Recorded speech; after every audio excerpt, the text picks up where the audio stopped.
touchback that clears the end zone altogether, courtesy of Robert Gunn. Well, Haynes King, obviously, Chris, they need to protect his health as much as anything. They do. He's the heart and soul of this team and this offense in particular. So we asked him yesterday, has there been any conversation about sliding, protecting yourself? And he said, there's been conversation, but the deal is when I get the ball in my hands, I just want to score. And when we talked with Brent Key, he said, listen, if we taught him to slide, you lose in college football about 3.5 yards when you do that. It's also just not in his makeup. It's not the mentality that he grew up with. When he has the ball, he wants to run.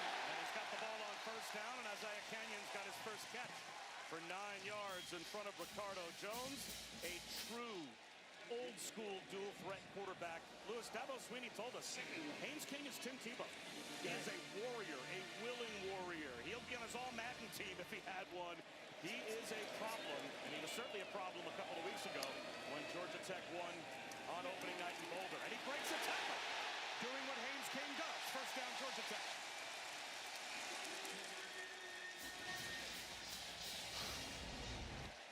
I mean, just watch the defensive end, T.J. Parker coming off the end. And watch Haynes King make sure he pulls this ball so they don't get a tackle for loss on Jamal Haynes. And you see it coming off the other end. You have defensive end Will Help. That's the kind of thing that Haynes King does. That's how he just frustrates you because he always makes good decisions in the run game. Just when you think you have him stopped, he pulls the ball and is out the gate. That is going to be a problem all game long. Jamal Haynes circles in the backfield in motion. He gets his first carry. He's got his first crease. And he's got 8 across the 50-yard line. There you see that gap scheme, power running game, pulling the backside guard and tackle, and just letting Jamal Haynes get downhill with that physical running style. Jamal Haynes only goes 5'9", 190. The guy plays like he's 220, and then when they bring Malachi Hosley, the transfer from Penn in, he is like the number 2 in the two-headed monster in this running game. Bubble screen out to Malik Rutherford. He is swarmed by the Clemson defense for a loss of 2. So from 2nd and 3 to 3rd and 5, and Will Help, the Purdue transfer that you said has been arguably the biggest impact player so far this year for the Clemson defense was out there. Yeah, and I wasn't the only one who said it. His head coach said it. His head coach told the rest of these 5 stars on this defense that Will Help is outplaying them right now, and there you saw it. Simulated pressure. He's dropping into coverage, recognizes it, comes downhill, makes a great tackle. King on 3rd and 5 from the pocket, floats one. Right under it. There's Eric Rivers for a first down. Perfectly timed. 20 yards inside the 30 of Clemson. Just going to see Rivers get the top of your screen. He's going to have one-on-one against Ricardo Jones, the safety. Haynes King, he's got pressure in his face. Stephylon Green coming right down the chute on him. He doesn't flinch. If Haynes King can throw the football like that along with his running ability, I don't know how you slow this guy down. You're going to have to take away something. You want to make him throw the football in order to win the game. That's just not the way you want to make him throw. King pulls it, gets tripped up at the line of scrimmage. A good tackle by Cade Denhoff. No gain on first down, maybe a half yard, 2nd down, and a long 9 close to 10. Yeah, the first 2 downs, 1st and 2nd, critical when you're playing against Georgia Tech. Like I said, you want to put Haynes King in 3rd and long type of situations. Not to say he can't throw it, but that's where you want to try and put him and take your chances that way. So that's a good job starting off, getting a negative or 0 gain type of play on first down. Now maybe you can unleash a little bit here on 2nd down. You got to be alert for screens, alert for draws. And now Malachi Hosley lines up in the backfield. They fake the end around. King wants the screen, throws it away. There it is. And may have been sideways. That was barely forward if it was. The officials taking a look. Each of the 2 officials on opposite sides of the field seeing if that was a backwards pass. See Avian Terrell coming with the corner fire.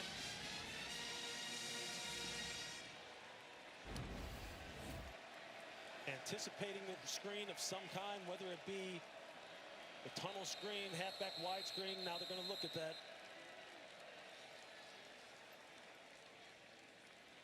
The ruling on the field of an incomplete forward pass is under further review. It was very close.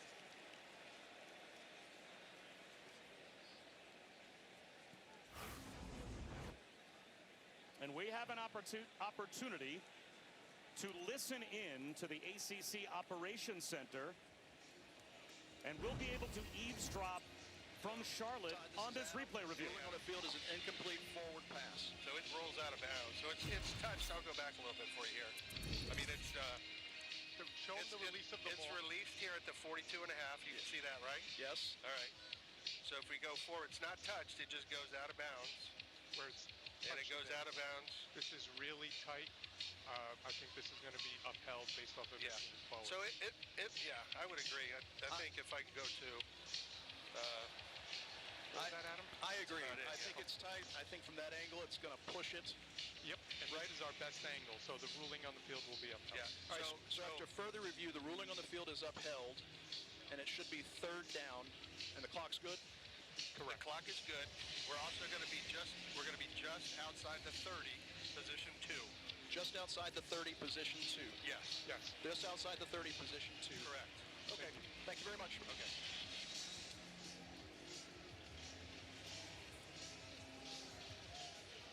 Ruling on the field is upheld.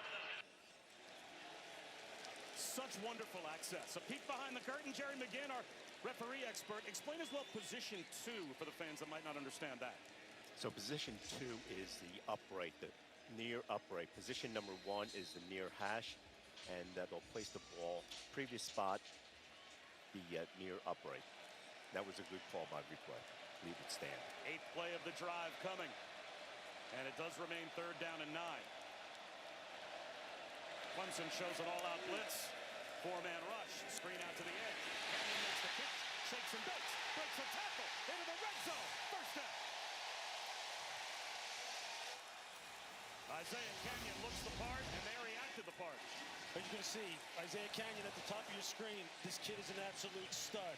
True sophomore, 6'4", 215 pounds. Last year when we came to see Georgia Tech, I saw him on the sideline during practice, and I said to Brent Key, who is that? And he was a little bit banged up, has dealt with some injuries. This guy looks like a Mike Evans type of clone. The prototype, big wide receiver, and there you see it. Just give him the ball, put it in his hands, he'll do the rest. Quarterback run. Haynes King down inside the 10 to about the 7-yard line. Georgia Tech has been perfect in the red zone so far. Even more impressive, 8 drives. This would be their 9th, 6 of the previous 8 touchdowns. I mean, the reason why, Haynes King, he gives you an advantage because of his ability to run the football. And then it is truly 11 on 11. That is a nightmare for defensive coordinators. And new defensive coordinator Tom Allen from Clemson knows this, knows he has to count from number 10. Eric Rivers, jet sweep motion. They fake the toss. Haynes King stood up inside the 5-yard line at about the 4. So a big 3rd down coming here. 3rd down and 2. And by the way, just to go back for a moment, as a broadcaster, thank you to the ACC. How great was it to listen in on that exchange, referee to operations center, and to have that peek behind the curtain at how they come to the decision that they came to. It's just awesome stuff. That's definitely pretty cool. I don't think anyone's ever really heard that, how the back and forth goes. It's nice and cool and calm, arrive at a good decision. That's true transparency right there. We've got Malachi Hosley and Jamal Haynes, both in the backfield on 3rd down. Haynes King on the fake, floats it, back of the end zone, throws it away. And now the early decision for Brent Key. 4th down, inside the 5-yard line. It's a chip shot field goal, or do you go for 6? Looks like the offense is staying out there. Yeah, talking to Brent Key yesterday, this is a guy who knows he's going to pull out all the stops. This is an ultra-aggressive head coach as far as going for it on 4th downs. You always have to be alert when the special teams is on the field. They're one of the very best, very well coached. You have to play the entire game, all situations against Georgia Tech. How about this formation? Blockers out in front of Jamal Haynes, top of your screen. Haynes King throws it that way, and it's sniffed out perfectly by Clemson. Ricardo Jones with the 4th down stop on Jamal Haynes. And Georgia. Yeah, for Clemson, their offense, you're going to see Adam Randall, the running back, former wide receiver, got to get him going. Defensively, allow less than 150 total rush yards. That's going to be a tall task for a team that's averaging over 240. On offense, no turnovers for Georgia Tech. Defensively, keep a lid on the passing game. No big plays. We're going to get a look at it right here. And here's Cade Klubnik on a rollout. Whips one to the edge. And T.J. Moore turns around at the 15-yard line and makes a catch for 7. That's a good start for Cade Klubnik. Yeah, look, offensive coordinator Garrett Riley said he just wants to see Cade play with confidence, doesn't want to see him hesitate, wants to see him come out, identify where the open receiver is, and let the ball rip. So he's going to call some plays early on to get him going.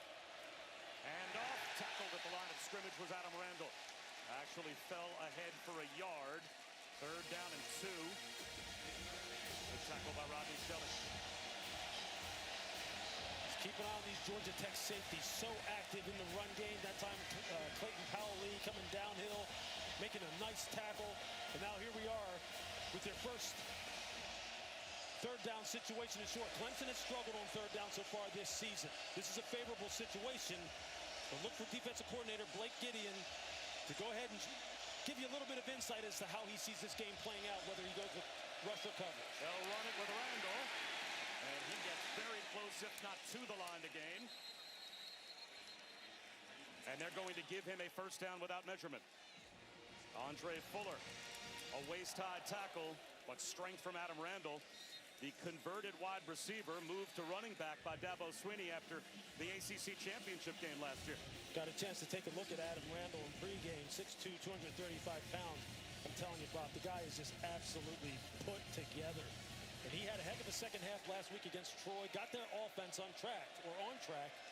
See if he can do that early on here. He empties the backfield. 4-man rush for Klubnik to deal with. And he's out of the pocket. He is on the move. He's going to tuck it under and pay the price to pick up a couple of yards. Kyle Eifert, who has led Georgia Tech in tackles the last couple of years. He was there. He led the team last year in tackles, despite not becoming a starter this back in 2023 until midway through the season, and then followed him with a 3rd-team All-ACC year last year as well.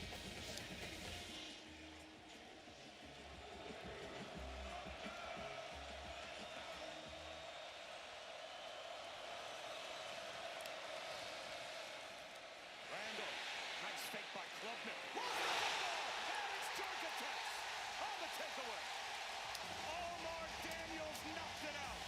Cade Klubnik coughs it up. And Georgia Tech starts in plus territory.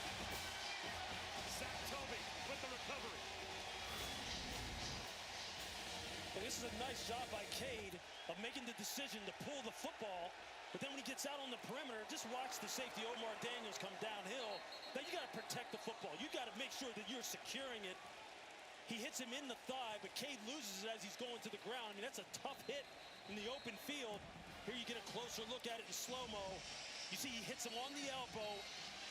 It's a perfect shot by Omar Daniels. These safeties for Georgia Tech, number 9, Daniels, 14, Jai Gilmore, number 5, Clayton Powell-Lee. These guys hunt now. They get after it. They are super aggressive. The new defensive coordinator, Blake Gideon, that's exactly what he expects out of this secondary unit.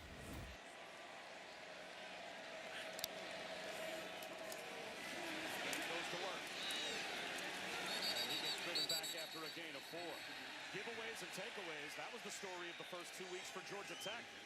Since 1995, there have only been 10 teams in their first couple of games that have been -4 or worse in the giveaway takeaway ratio and won their first couple of games. And Kentucky back in 2021, they were the last team to do it before Georgia Tech this year. 5 giveaways, 3 on opening night, 2 last week, cumulatively on their first 5 possessions of the game. Yeah, it has been weird how it has happened to them. That's exactly what they needed, though, to flip the script, get one of their own, and plus territory. Now they got to cash in. Haynes King swings one out to Jamal Hayes. Stays in bounds, dodging tacklers. Well, Chris Budden, how about the message that Brent Key gave to his team? Well, you see on game day the fiery former O-lineman in him, but he's worked on changing his messaging. He went up to everyone on the offense and he shook their hand with a big smile and just said, "I'm proud of you. We got this." Well, they went for it on 4th down and got stopped inside the 5-yard line on their opening possession. Now faced with a 3rd and 3 just outside the red zone.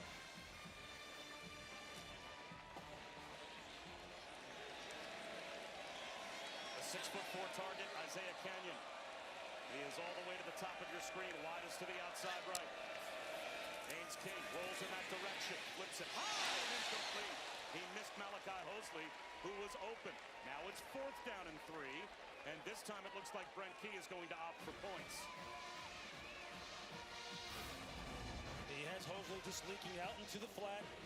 They run what they call a three-level flood concept. You can see it on the outside. Just trying to flood the zone. Let Haynes King read it out. A little bit of pressure in his face in the air and throw. Good job by Clemson getting off the field. So Aiden Burr from 40. Instead of going forward on 4th down and 3,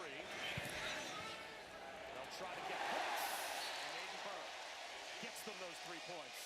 Georgia Tech on top, 5:50 to go in the opening quarter. You would expect Georgia Tech with the early 3-0 lead. Bob Wischusen here with Lewis Riddick and Chris Button.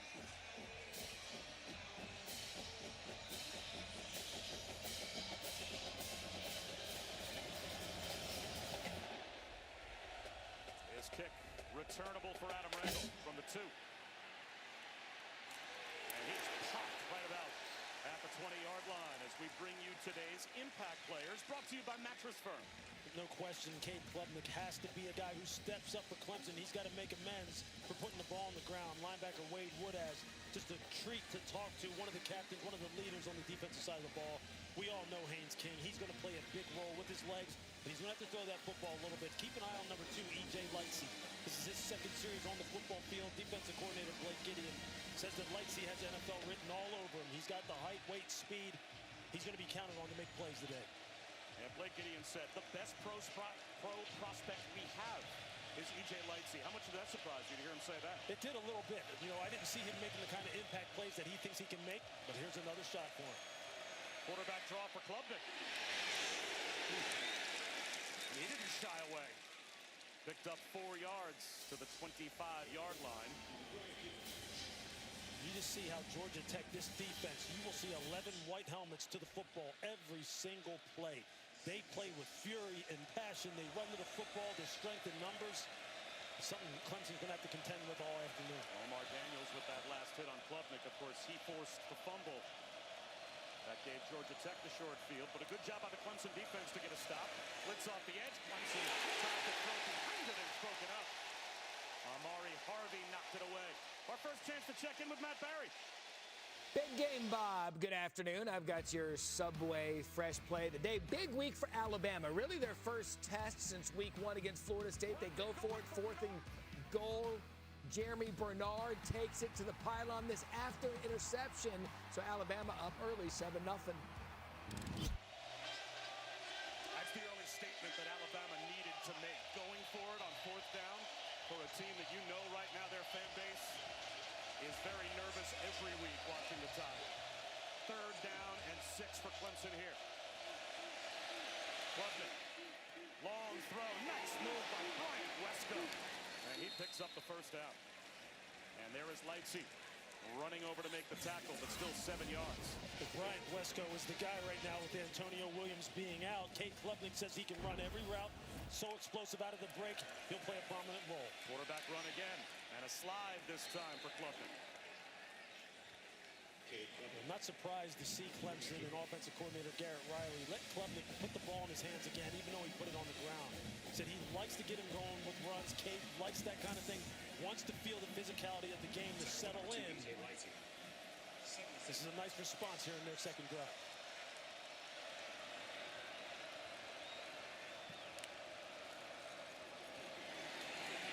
Randall makes it 3rd down and 1. And 3rd down 1, Lewis, far too infrequently. It's been 3rd and 3 or less so far this season for Clemson. They've had a really hard time just getting to 3rd down and 7 or less. Yeah, and it's been a problem. 1st and 2nd down, the late great Bill Walsh used to talk about all the time. That 1st down is the most important down. It's just something that people overlook. Why? Because if you can gain 4+ on 1st down, then you're ahead of the sticks, and then life is easier. Clemson hasn't made life easy on themselves. Here's a situation where they can continue to move this football down the field. 3rd down and about 2 from their 40-yard line. Tyler Brown in motion. Klubnik, clean pocket, and he finds a crosser. Cole Turner right between the hash marks. In plus territory, he gains 18. That's a nice job of Cade Klubnik to stay in calm in the pocket. The pocket was secure. He just waited for Cole Turner to go ahead and clear the 2nd level zone dropper, and he threw it right past his ear hole. Nice throw and catch That's the Cade Klubnik that Clemson fans expect to see. Adam Randall in the slot left now. Empty backfield for Klubnik.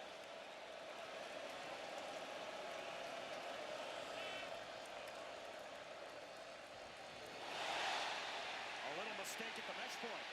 And now Klubnik does well to throw it away. Some confusion in the backfield with he and Adam Randall. Clayton Powell-Lee was in the backfield to force the throwaway. It's just these ball handling issues for teams that run a lot of zone read. You just have to make sure that the quarterback is secure with the football, and the running back has to know when it is being pulled so you don't have these kind of mishaps. Now, we just talked about the fact that they were putting themselves in good second and third down situations. This is not where you want to be. You don't want to be in second and long when you had some nice momentum going. On first down and second down in terms of average yards gained, they have struggled towards the bottom of FBS, creating a lot of third and longs. They'll swing one out to Tyler Brown, and he is able to make it third and manageable as he picks up 6 yards. So third down and 4 now for Clemson at the 36. Good tough run after the catch by Tyler Brown. Timeout. Starting corner Zachary Toby down on one knee. 2P. We'll see how it goes. Standing next to the pit alum on Backyard Brawl Day. And a great day, as you can see, in the SEC as well. Klubnik on third down. Tunnel screen. The tunnel's closed. Tyler Brown goes down. So now fourth down and 3 for Dabo Swinney as Jai Gilmore made the tackle. And it looks like it's going to be a long-distance Nolan Hoosier field goal attempt. What a great play by nickelback Jai Gilmore to put him in this situation now where it's just not favorable for Dabo to go for it. Georgia Tech defense rising up just at the right time, tackling, putting them in fourth down situation. I think it's crucial for Clemson to go ahead and convert here. Hoosiers career long 56, and that, of course, was the winner in the ACC championship game last year. So he's got no problem with distance, no problem with pressure, but a timeout called from the sideline by Dabo Swinney with the play clock rounding down.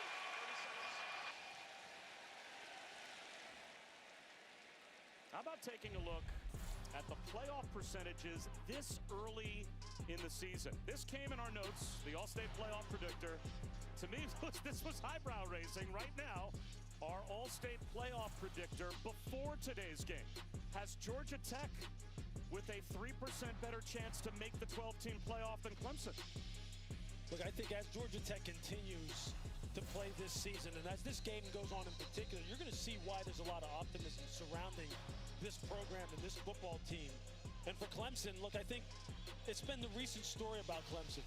They absolutely just are fantastic when you're talking about high school recruiting. They get 5-star after 5-star. They went in the portal this year and got one of the best players on their football team in Will Held out of the portal from Purdue. They just got to put it together on the field and be consistent. And by the way, as a Boston College alum, so you're telling me there's a chance. That's right. 2% right down there, but on the graphic.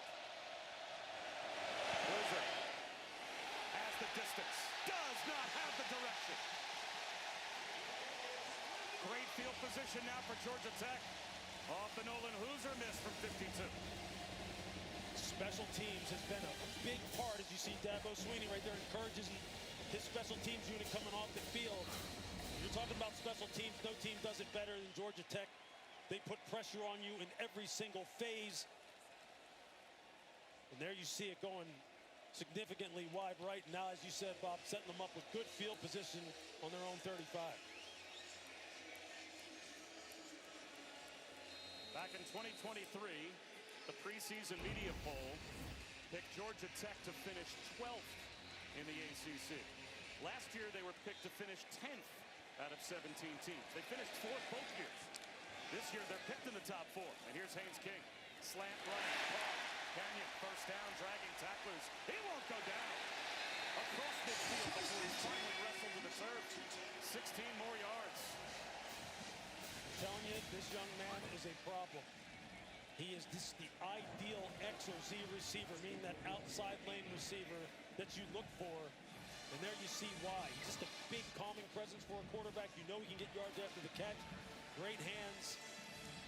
off to a really good start this year. You know, you as an old personnel guy, I can see when your eyes get wide when you see a certain body type. Isaiah Canyon is one of those guys. Here's Haynes King trying to follow his blockers. 2 yards for the Clemson 47-yard line. And that takes us inside of a minute to go in the opening quarter. And there's Will Helt, the Purdue transfer, making another stop. Will Helt is a fantastic story. Dabo told us the story, the fact that he told his defensive line, which is littered with top-flight prospects, that Will Helt, the new guy, is outplaying all of you. To kind of motivate them, kind of get them to raise their game, but they could not be more pleased with this young man. They fake the swing past to Hosley. Instead, it's a shot downfield, overthrown for Bailey Stockton. So it will be 3rd down and 8.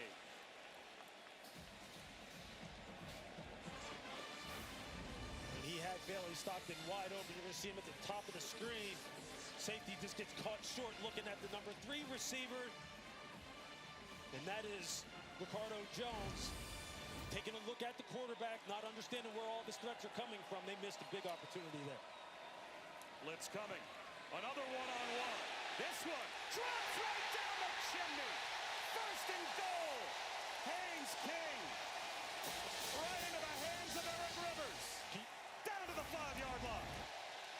But this, watch out, number 23, Ashton Hampton. Look where his eyes are at the move point. You see his head looking back in the backfield, looking at the quarterback saying, hey, have you thrown the football yet? Don't worry about what the quarterback's doing. Keep your eyes on the receiver. They will leave you every single time when that kind of thing happens.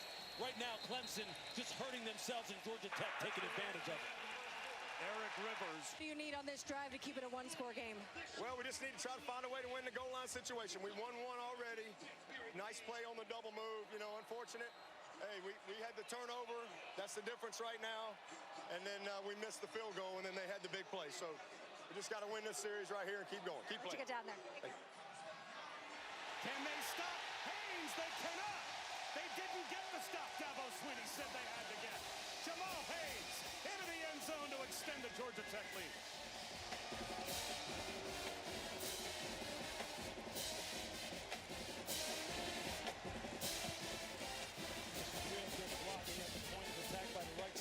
Tech's offensive line, and Haynes King.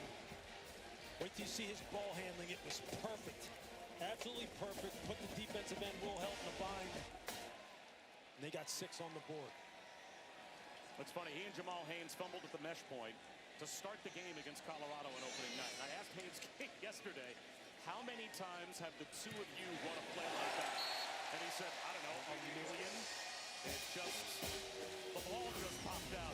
Not this time. Watch, you're going to get this. You're going to get this motion, and watch how this affects the defensive end. Will Helt. You're going to get blocked down, and watch Haynes King just ride it in here until the defensive end gets too far upfield and can't make a play on the ball.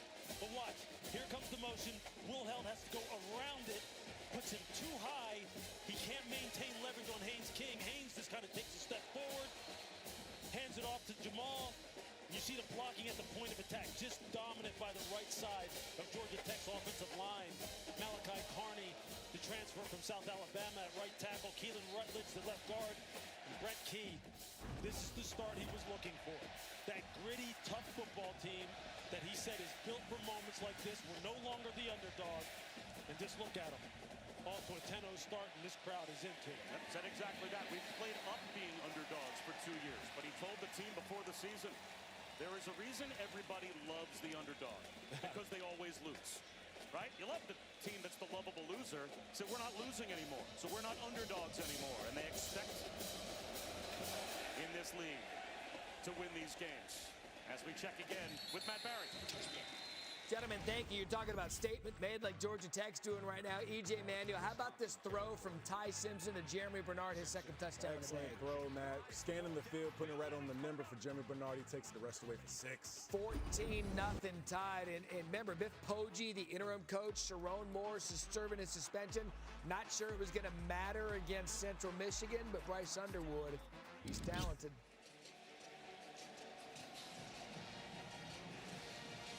Can we get an answer from Cade Klubnik? Clemson fans certainly hope so.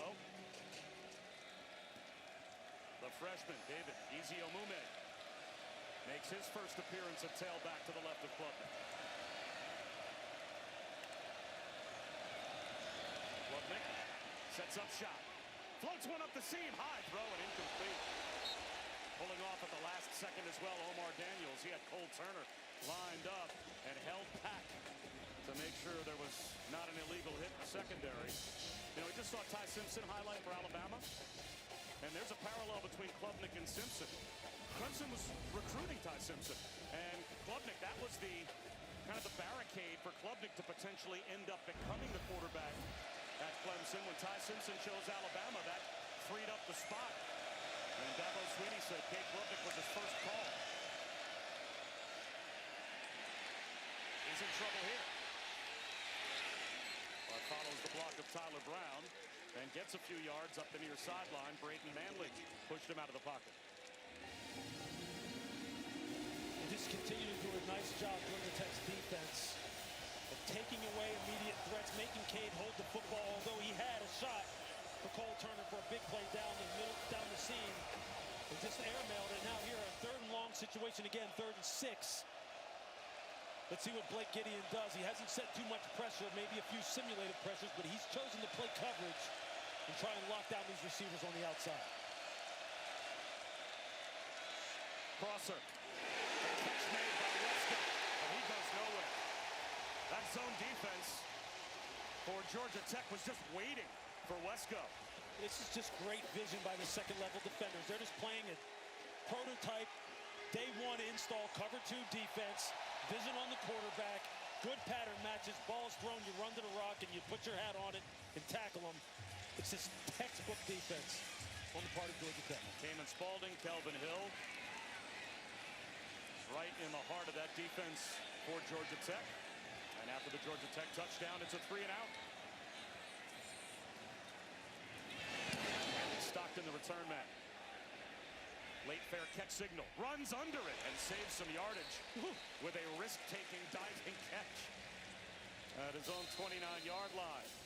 A 2-score lead for the Yellow Jackets, and they've got the football back. Every one of them has played in at least one college football playoff, including the group from 15, 16, and 17. Those 3 classes, they went to 4. So it's a championship program as Haynes King gets the drive off to a good start for Georgia Tech, but this is a dream start for the Ramblin' Wreck. There's no question about it. They want to start fast and then rely on this run game, take opportunistic shots, throwing the football, and there you see Haynes King again. Now it's 2nd and 2. The ball handling, the misdirection. They get it flowing one way. Haynes King reads it, pulls the ball. You see half the defense following what they thought was going to be a outside zone run, and there goes Haynes King for 8. This is such a tough offense to defend with all the different blocking schemes, all the different motions. They put so much pressure on it.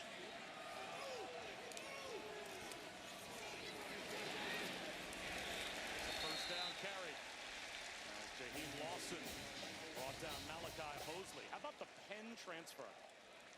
Right, you get a guy that starts off his career in the Ivy League because basically he wasn't really recruited much out of high school. And he becomes the Ivy League Offensive Player of the Year and Overall Player of the Year with 10 100-yard games at Penn, and now here he is at Georgia Tech. And they said he's a guy who won't wow you in shorts, but when the pads go on and it's 11 on 11, he is a game. Here he goes again. Bouncing now close to midfield. And again, that's 7 yards on first down. So, boy, talk about a dream world to live in if you're Buster Faulkner, the play caller, when it's 2nd and 2, 2nd and 3. It's just the winning at the point of attack. The offensive lineman just getting great position. This right side of the offensive line can be dominant at times. Keelan Rutledge, their starting right guard. Brent Key could not be more effusive of his praise for him. Said he has the potential to be the best offensive lineman he has coached ever. And he is a guy who he said he will stand on the table for NFL scouts when they come in here. He is a no-nonsense player, and they will run the ball behind him when they got to have it. Haynes King slips a pass out into the near flat. And taking on a man is Malik Rutherford. First down. And he got right in the face of Avion Terrell. Picked up 9 yards. There you see it. Just one-on-one. He says, I'm not stepping out of bounds. I'm going to try and send you a message. I'm going to send you a message that we're here to compete. Potentially could have got a personal foul right there with the contact to the face mask of Shelton Lewis, the defensive back from Clemson. You can tell Georgia Tech is feeling it. They're feeling that they have control of this game right now early.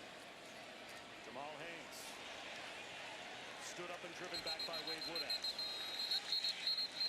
And by the way, Wade Woodash, who told us that he was born deaf. He was about 8 months old. He goes for his checkup, no response, and they realized he couldn't hear. They did an operation. They put tubes in his ears. And to this day, he said it doesn't really affect him. Some hearing loss on the right-hand side, but now he's the green dot on this Clemson defense. A really good player, him and Sammy Brown, his best friend on the football team, and his running mate at linebacker. They have to come up big. 2nd and 8. Play action for King. Down the sideline, sliding pitch. It looks like Zion Taylor hauled it in. He did. The catch is good to the 24-yard line for 18 yards. Just running a little bit of a boundary corner blitz, and the safety, one of my favorite guys on Clemson's defense, Ronan Hannafin, number 5, doesn't get wide enough. Buster Faulkner dialing up all the right hits. Haynes. He is submarined by Will Held. Held spent the last 2 years at Purdue, and they won 5 games. Last year, they won 1 game. So talk about a rebirth now playing for Clemson, a team that's got college football playoff aspirations. Will Held basically just took Will Harper, the tight end for Georgia Tech, and pushed him right back into the runner and tackled him with his back because he just ejected him off the line of scrimmage. He's a tone setter. Absolutely. He has done everything that they could ask of him. Mosley in motion. Jet sweep. Guess who? Talk about being a tone setter. Will Held's in the backfield, and he buried the jet sweep. Remember what happened to him on the touchdown? That he looked a little unsure and didn't just run through the tight end on the way to Haynes King. This time he says, forget it. I'm just getting upfield. Whatever's in my way, you're catching it. That's how you play it. You got to put pressure on this team when they run the zone read. Make them speed up their decision-making and wreck everything in your path. Zero blitz look here for Clemson. No deep safeties in the middle of the field on 3rd down and 15. Screen instead. Canyon. And it will be a field goal attempt now for Georgia Tech to try and extend their lead. So that tackle by Will Held, couple of plays by Held, short circuit this Tech drive, and it forces the Ramblin' Wreck to try for 3. That's a nice bluff disguise by the Clemson defense, making it look like it's 0. They drop out and just play cover 2 and then run to the football. Nice call by defensive coordinator Tom Allen. Aiden Burr already 1 for 1. This one from 42 to try and extend the lead.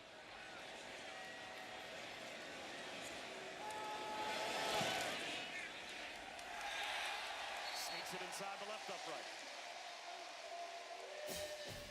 13-0 Georgia Tech midway through the 2nd quarter. Across the country who have inspired so many of us. Nominate a great teacher in your community by visiting cfpfoundation.org. I'm the oldest of 4 kids, and I'm the only one that does really nothing to contribute to society. My other 3 siblings are all teachers, educators, helping shape the lives of young people, and I hang out with you at the media buffet usually. You're contributing, Bob. Don't worry. I don't know.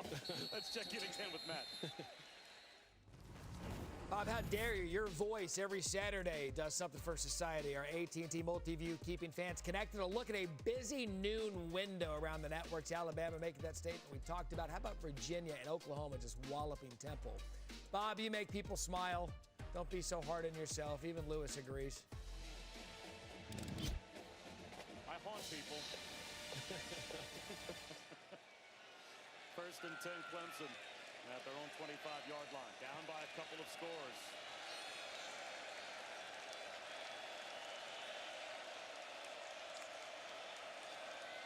On the ground with Adam Randall. Now, Dabo Swinney said to Adam Randall after last year's ACC championship game, what do you do best? He said, well, I'm best when I've got the ball in my hands. He said, yes, let's make it easier for you to do that. Don't play wide receiver. Play running back. And Dabo actually said the biggest failure, he thought, of a couple of weeks ago for the offensive coaching staff against LSU was not getting Adam Randall the ball more often. Sure did. And they took care of that in the 2nd half against Troy. He was the one who sparked this offense to that 2nd half explosion. showing blitz. Georgia Tech changing the call, possibly Cade Klubnik. Play clock winding down. It's at 5. And it's only a 2-man rush. Klubnik has all day to scan the field. Now the pocket starts to collapse.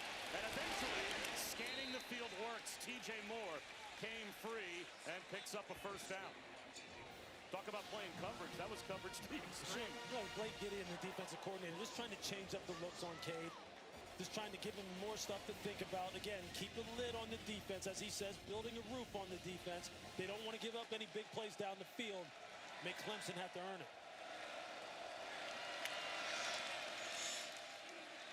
Klubnik to the sideline. Incomplete.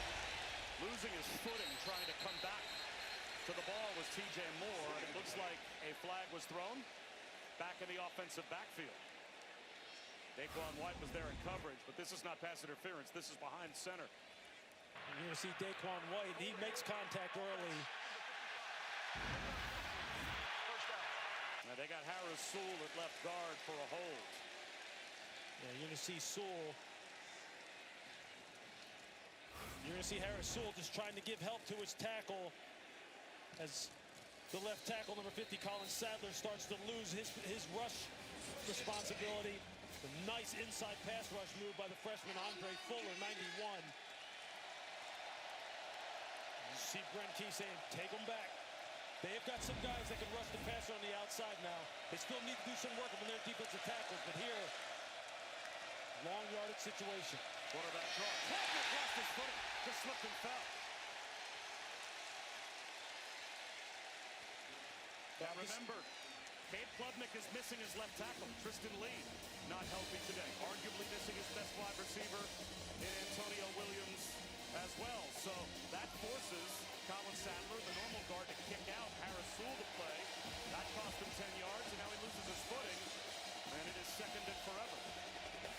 And Cade is just going to have to calm down and regain his composure. He tripped over his own feet, and now he's backed up in his own territory, second and long. Spins out of the pocket. Nowhere to go. Has to throw it away. Akilo Stone making his return after 1 year at Ole Miss. Started his career at Georgia Tech. He's back, and this is that makeshift offensive line with some injuries. Walker Parks was even iffy for this game, but he is able to go today. But this is a veteran offensive line with some highly touted players when they came in. But guys like Colin Sadler, this is a guy who was a 4-star recruit when he came in. They have depth on this offensive line. They've got to play better. The quarterback has to play better. But right now, Georgia Tech has got them on their heels in another third and long situation. Third and 22. Clemson's 3 for 5 on third down, but they're just going to play the punt here as Randall is going to get what he can, and now he busts it. Oh, terrible give up by the defense for Georgia Tech. What a move by Randall. Clayton Powell-Lee made the stop. That's basically just a safety call, expecting to punt, and he converts on third and 22. Just watch the cut here by Adam Randall. This is the kind of thing he's starting to get more and more comfortable with. The ability to read blocks and then get that big body rambling onto the second and third level at 225 pounds. I promise you, 235 pounds. He will make some defensive backs make some business decisions.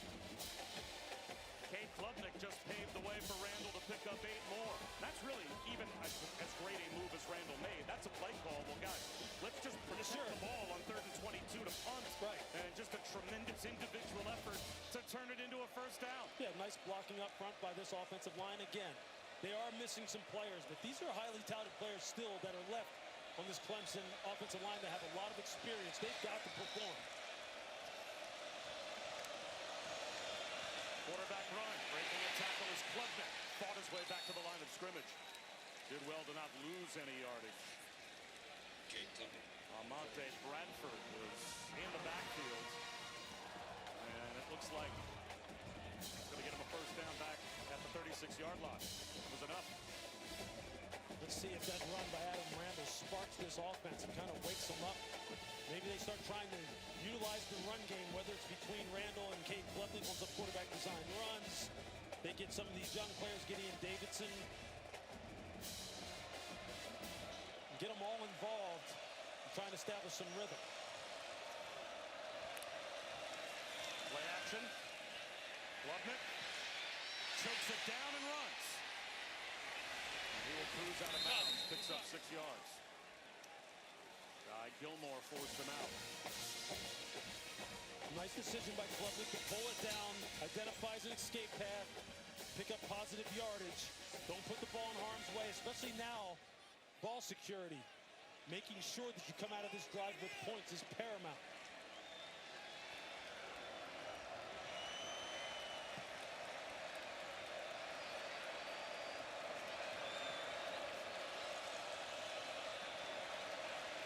Still has 2 timeouts and the 2-minute timeout as well. So all the time in the world to eat the play clock. Klubnik slant left, and it's caught by Wesco.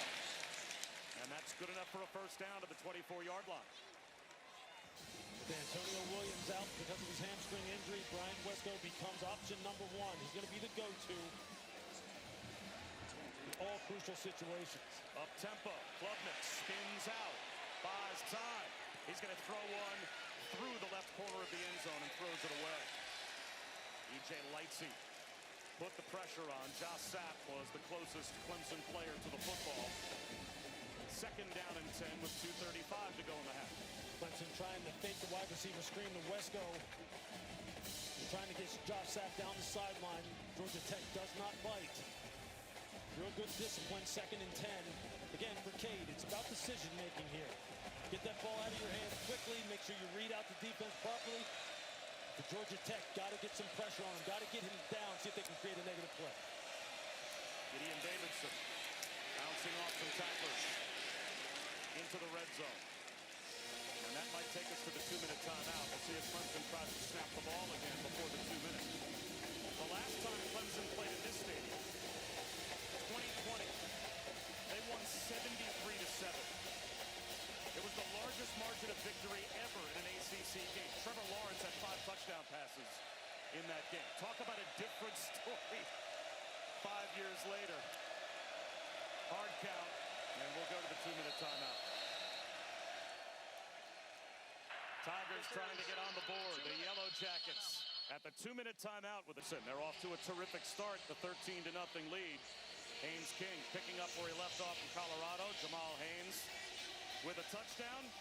First time that Clemson has trailed by double digits against Georgia Tech since a matchup back in 2014. And they are trying to get on the board before halftime.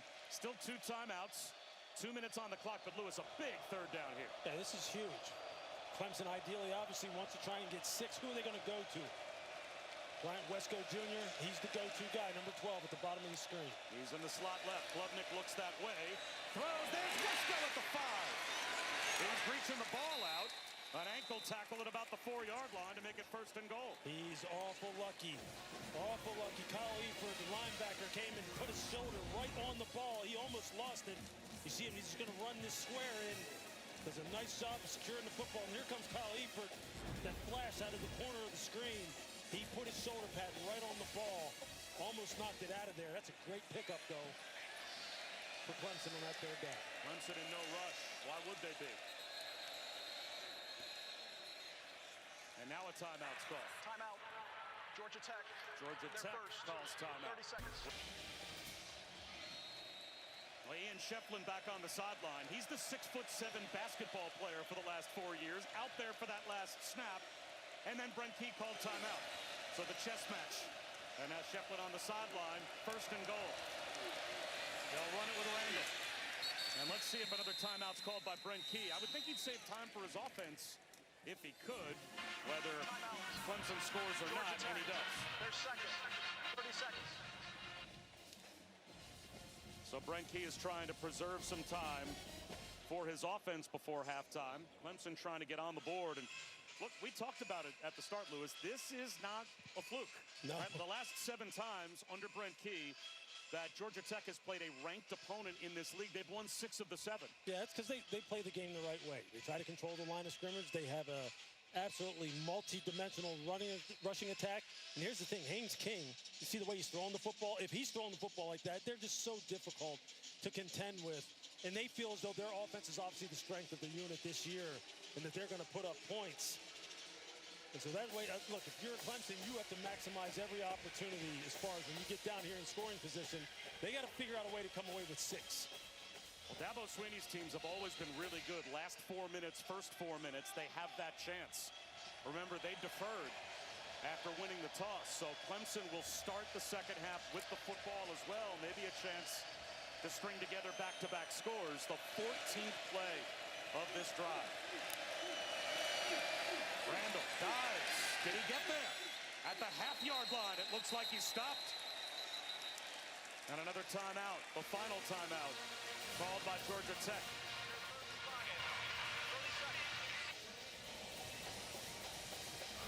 The Georgia Tech defense just getting low at the point of attack and winning. They get no movement at all. And the big 235-pound back just can't get any push. You look at it from that sky angle, you wonder, hey, maybe go up over the top. So 3rd and goal coming. Speaking of big things on the way, 2 big SEC games on ABC and the all-new ESPN app at 3:30 Eastern. We'll go back to the site of game day. Think Knoxville will be rocking for Georgia as they head into Neyland to take on the Vols. And then at 7:30, we head to Death Valley for LSU and Florida. So what a doubleheader in the SEC coming up. And this ACC matchup, no slouch.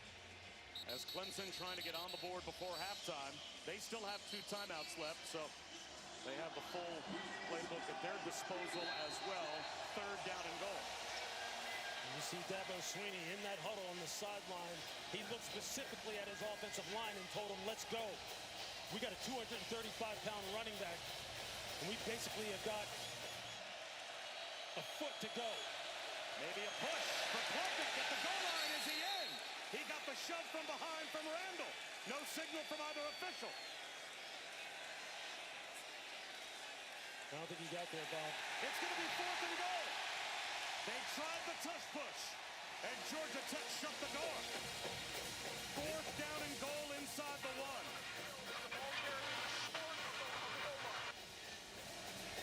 Interior 3 defenders right here. These guys are balling out right there. You see number 9, Jordan Vandenberg, 7 Akilo Stone, 96, Shymik Jones. The previous play is under further review. Dabo Swinney thinks that Klubnik got across, and replay will take a look. I don't think the ball broke the plane from that angle. It doesn't look like it's even close. You got to see it from the side.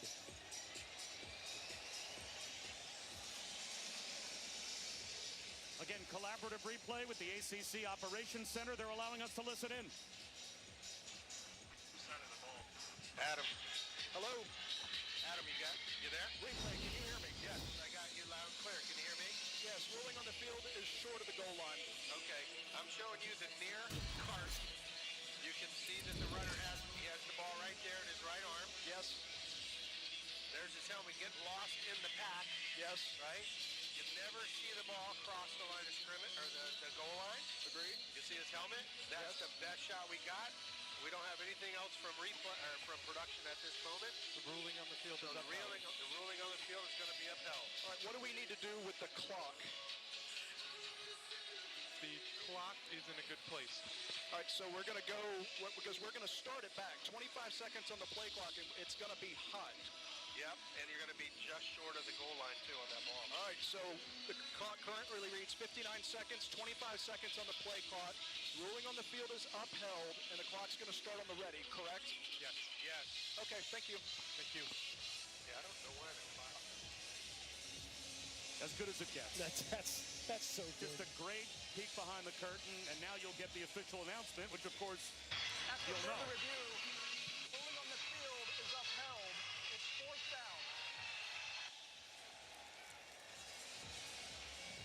And sometimes, even when the call might seem obvious, Yeah. what I find interesting is they have to have that conversation about where do we spot the ball. Where should the clock be? Where should the play clock be? Just to make sure you're managing the game correctly. I just like that the decision-making process, clear and obvious. It wasn't there. There wasn't any evidence. Now Clemson can take the clock down 25 seconds before snapping it. They line up again on 4th and goal. Klubnik reaches the ball out. Did he break the play? And that time he did. That's a Clemson touchdown. Klubnik quickly reached it across the goal line. And Clemson able to score. Georgia Tech just getting a lot of push. This time they lose at the point of attack. You can see the surge of this Clemson offensive line. Dabo Swinney was over there on that sideline imploring that group to take control of the line of scrimmage. You saw offensive line coach Matt Luke. He was in that huddle as well. That's a big conversion for Clemson. You know they won't flinch. And they've cut the lead to 13-7 now. They didn't take the clock down as far as they could have. So they've left 49 seconds on the clock for Georgia Tech. Tech is out of timeouts. But with the clock stopping when you pick up a first down in college football at the end of each half, there's certainly enough time here still for Georgia Tech to try something offensively as we take a look at this week's college football rankings brought to you by Allstate. And we look at the rest of the top 10. Of course, we've got a couple of monster games in the SEC featuring number 3 LSU against Florida and number 6 Georgia in a top 15 matchup against Tennessee later on ABC. And what a great test that's going to be for Tennessee in this reconfigured offense. Joey Aguilar, he's going to go up against the best defense by far that he's played to this point. At home on his turf, that's going to be a heck of a game. Well, we knew these two quarterbacks were going to be reflective of how their team seasons have been and what they'd have to do today. And we take a look at the numbers they both put up first half. Yeah, both of them playing a clean game, not turning it over. Although Klubnik did put the ball on the ground with a fumble, didn't throw any interceptions so far. Haynes King, look, we said one of the keys to the game for Clemson was to make Haynes put the ball in the air and beat him with his arm, and so far he's done that. So they're going to have an answer for that. And for Klubnik, you know he's never going to stop. He's not going to quit. They're going to put the ball in his hands by any means necessary.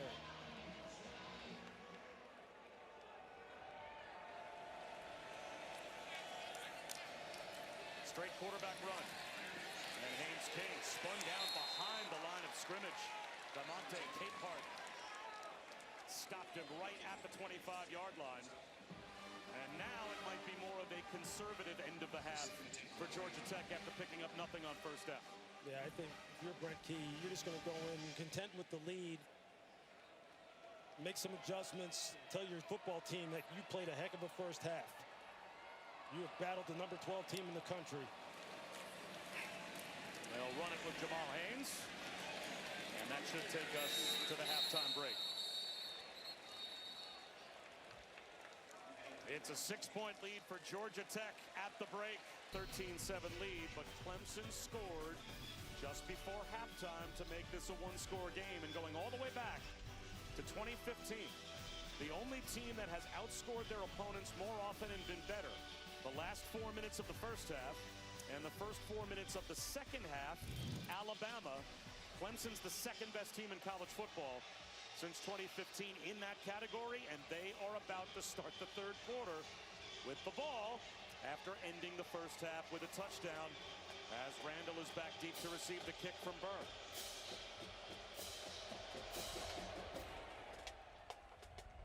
And it will be a touchback. Bob Wischusen here with Louis Riddick. Chris Button is with us as well. So, Louis, to that end, how important is this first possession of the third quarter for both teams? Like, this is the kind of situation in the NFL that all coaches emphasize, right? The possession right before the end of the half and then coming out. Clemson can double up right here. If they take this ball down the field and put this in the end zone, this changes the whole tenor of this football game. And Brent Key is going, how did we find ourselves here, as we just talked about? How did we find ourselves at a deficit to a team that really, quite honestly, for the better part of the first half, we dominated? This is a crucial series right here. Klubnik looked like he started to settle in and get more comfortable. And maybe the running game is getting going by Adam Randall. And settling in and just being more comfortable is exactly what Dabo Swinney said his quarterback had to do. He'll start off the second half with a jet sweep Tyler Brown.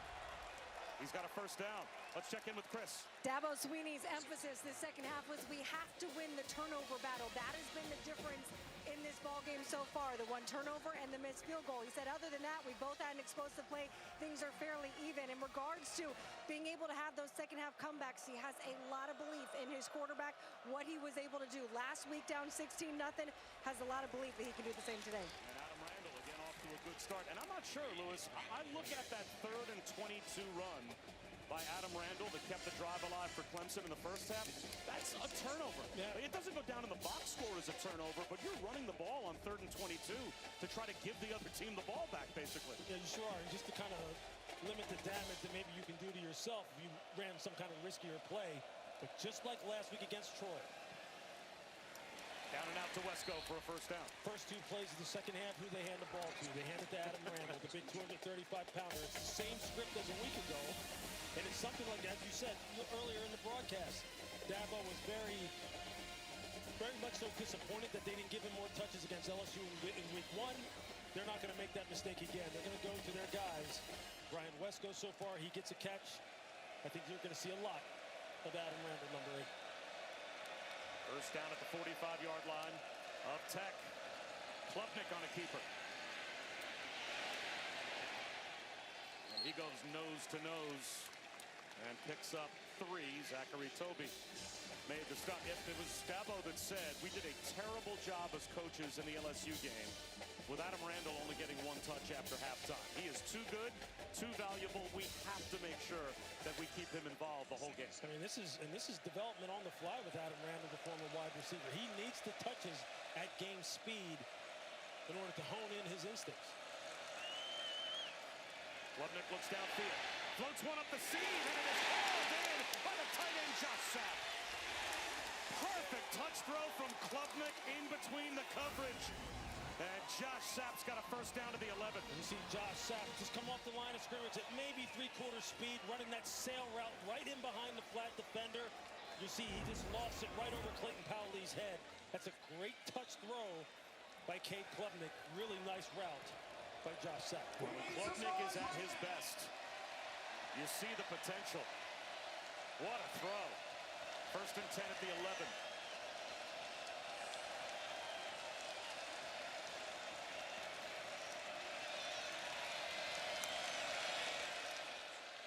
Randall breaks a tackle and gets down to about the 9-yard line.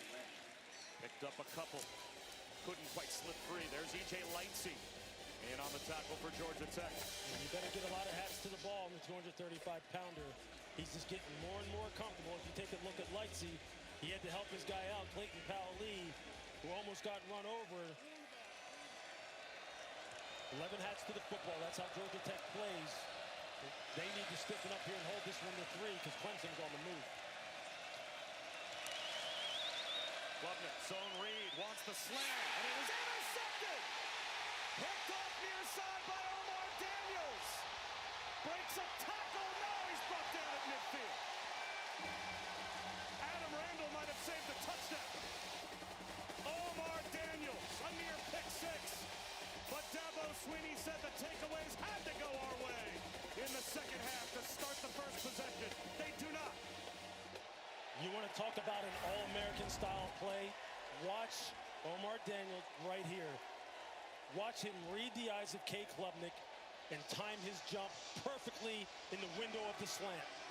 That is a big-time play. Just look at it. He thinks he's coming up to support on those pullers, thinking the ball may be handed off. He recognizes that they pull it and they're going to throw it, and he times his jump perfectly. It doesn't get any better than that. That's rising up in a big moment when you're on your heels. That's huge for Georgia Tech. The grad transfer from Kansas State, who never picked one off for the Wildcats, has his first career interception for Georgia Tech. Haynes King from midfield. That goes backwards. It is scooped up on a hop. Nowhere to go, Eric Rivers. And he'll go down. Big negative play after sudden change created by by Clemson. Avion Terrell was there to help on the stop. Loss of 12. You don't see corners run over tight ends too often in pass protection. Watch Avion Terrell. He gets the tight end off balance. J.T. Byrne, who's having a little bit of a rough day as far as the blocking is concerned. That's a big-time play by Terrell. And that's what they need. They need to answer. They need their big players to answer. Woodaz, Sammy Brown, Avion Terrell. King to the sideline. That's out of bounds. So the first down loss of 12 yards creates third down and 22. We'll talk about the exact play a defense needs to create after the offense turns it over. No question. And the building is going crazy. It just went silent again. Sudden change. That's what they say on the sideline. They yell it to the defense. Sudden change. And that's a situation that defensive coordinators emphasize. When you get put back out on the field because your offense turns it over, you must shut it down immediately. Off to a good start here. The Georgia Tech defense surrendered a 3rd and 22 to Adam Randall. King out of the pocket. He'll go down. The first sack of the season of Haynes King. Sammy Brown brings him down. Just real good pass rush. And Will Helt is hurt.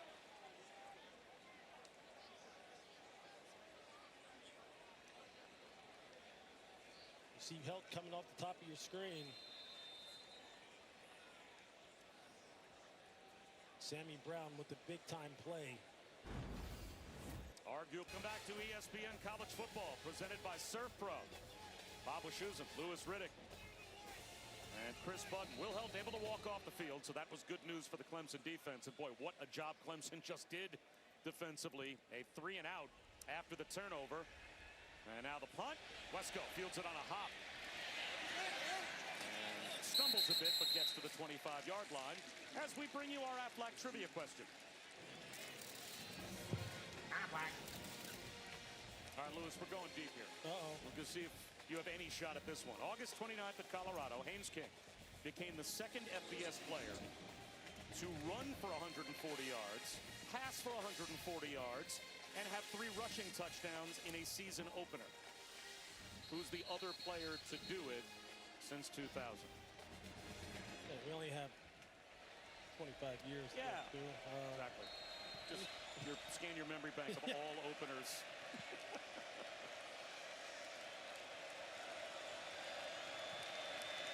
Back to the offense after the turnover on the opening possession of the 3rd quarter. And Randall spins off contact and picks up 3.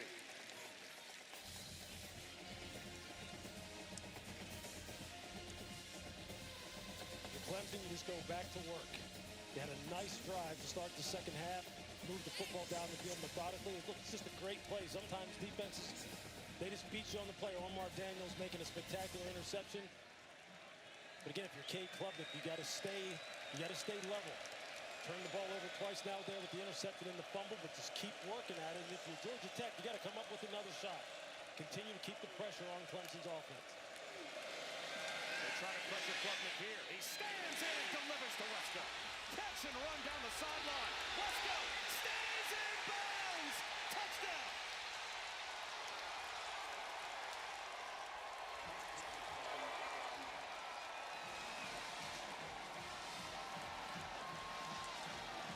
A 73-yard house call for Brian Wesco.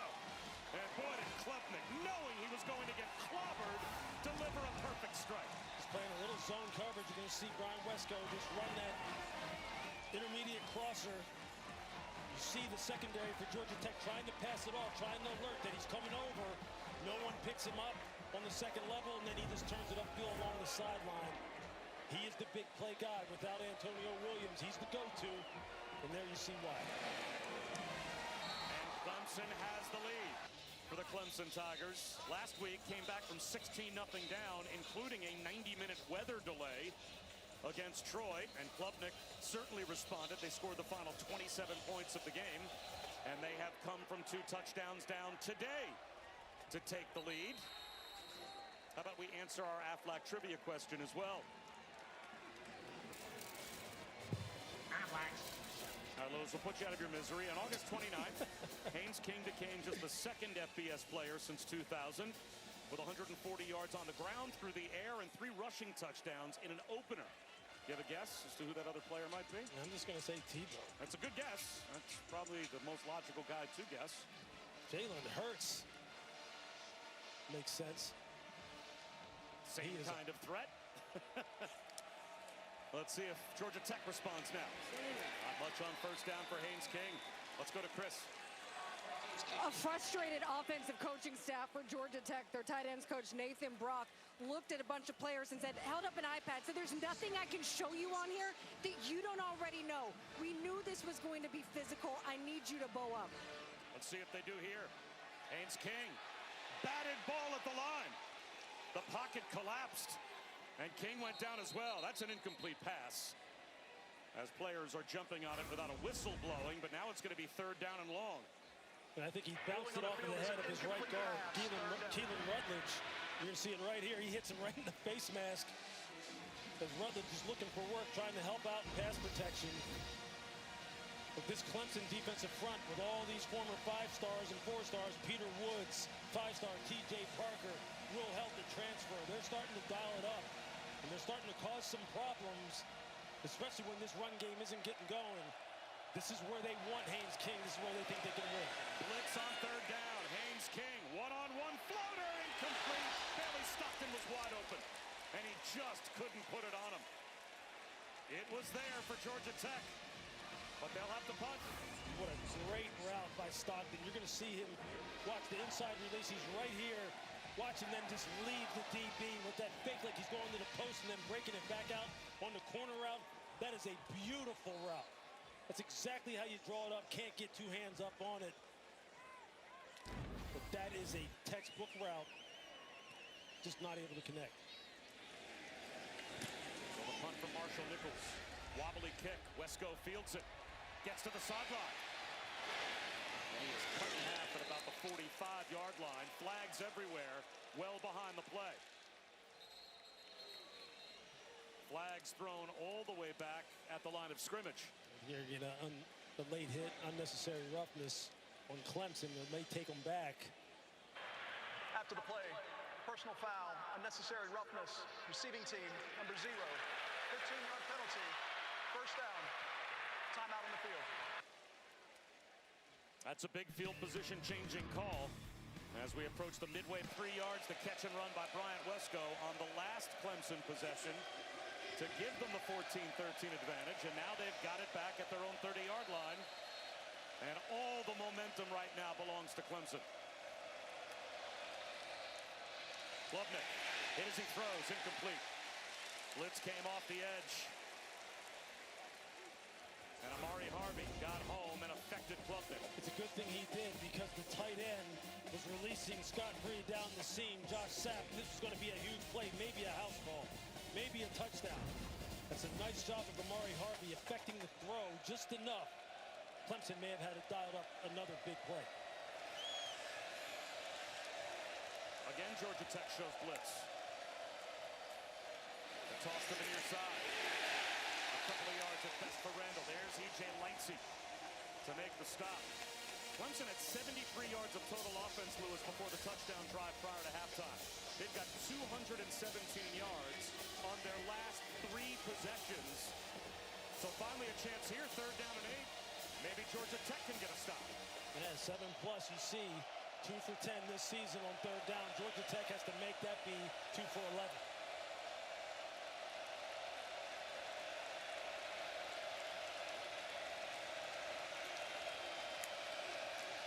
Four-man rush on 3rd and 8. Floater over the middle, almost intercepted. Boy, a chance for Clayton Powell to potentially run under that one as Tyler Brown was airmailed by Klubnik.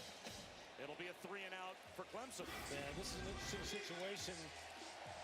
Kay thought it was middle of the field open. You're going to see the safeties going the deep half. He thought the middle of the field was open, maybe expecting the receiver to cut to the middle of the field and split the safeties. That's exactly what he said. He was talking to TJ Moore, asking, why did you sit it down? Almost cost himself an interception. They're lucky to get out of that without turning it over. Bailey Stockton Tries to return from the 20. Heads all the way back to his own 15-yard line. Lost yardage with a flag down. We're going to get a block in the back. It's going to put Georgia Tech deep in their own territory, it looks like. Is that Brent Venable's son, Tyler, down there in coverage that drew their penalty? Illegal block in the back. Receiving team, number 39. Penalty is half the distance to the goal. First down. So Will Kiker picks up the penalty. And that will back Georgia Tech up. And right now, it's kind of a metaphor for this game, Lewis. They seem to be on their heels. They led 13-0. Touchdown before halftime, and now a third-quarter touchdown as well for the Tigers. As much as they had become stagnant on offense, they're still in this game a one-score game, and there you see it. You just got to pull off in that situation, knowing there's no way you can execute a legal block. Just let the punt returner get down and then just start the offensive series. Now you're backed up deep in your own territory on the -9 against a defense that has really started rushing the passer and dialing in on this Tech offense. Haynes King, quarterback keeper, fighting for yardage. A hard-working 6 yards on first down. Well, coming into today, Georgia Tech had a top 10 rush offense in America, and you pointed it out after their last drive. It's a different story today trying to run the football against this defense. Yeah, they barely had 50 yards in total rushing yardage. They've been throwing the football effectively, but this defense, the more and more you play against an offense like this during the course of the game, the more you become dialed in.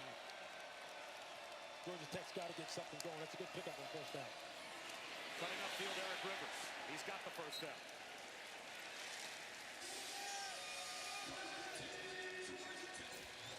Buster Faulkner, the offensive coordinator for Georgia Tech, just trying to get the ball in the hands of his big-time playmakers, Eric Rivers being one of them. He's the guy who probably has the most top-end speed, can just flip the field in a hurry once you get him out into space. It's Coach Faulkner right in the middle of your screen. Haynes King off play action. Check down. Malachi Hosley spins out of a tackle. Caught at the line of scrimmage, but fought his way ahead for about 6 yards as Brandon Strozier couldn't bring him down. Eventually, Cade Denhoff in. There you can see what Buster Faulkner, the play caller that was just on the screen, is thinking. Let's get the ball in the hands of the playmakers other than Haynes King. They love the kind of guys that they have who can make people missing space out in the open. You see them trying to get that done now.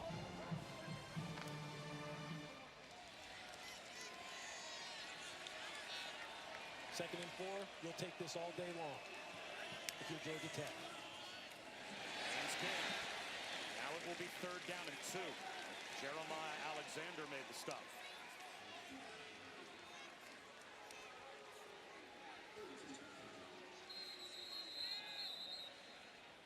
We have an injured Yellow Jacket. For an injury to an offensive player.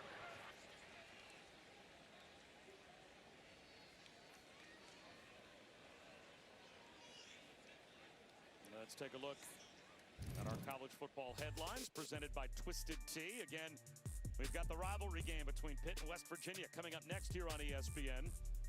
Neyland will be rocking at 3:30 on ABC for Georgia, Tennessee, and Death Valley the same tonight as the Gators take on LSU, the 55th meeting between Georgia and Tennessee. Georgia leads the all-time series by 6, 29-23-2, and they have won 13 of the last 15 head-to-head.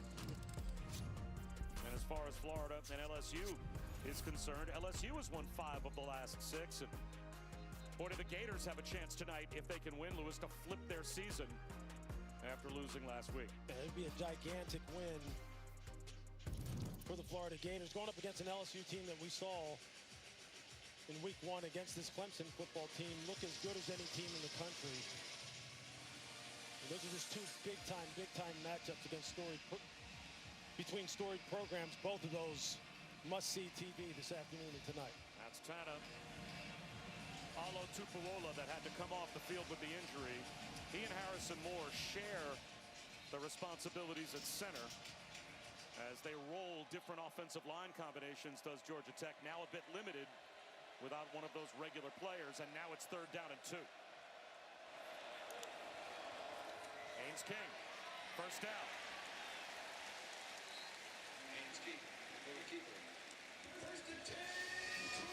That's the cheat code. Having to defend all 11 players because of the quarterback being a primary ball carrier.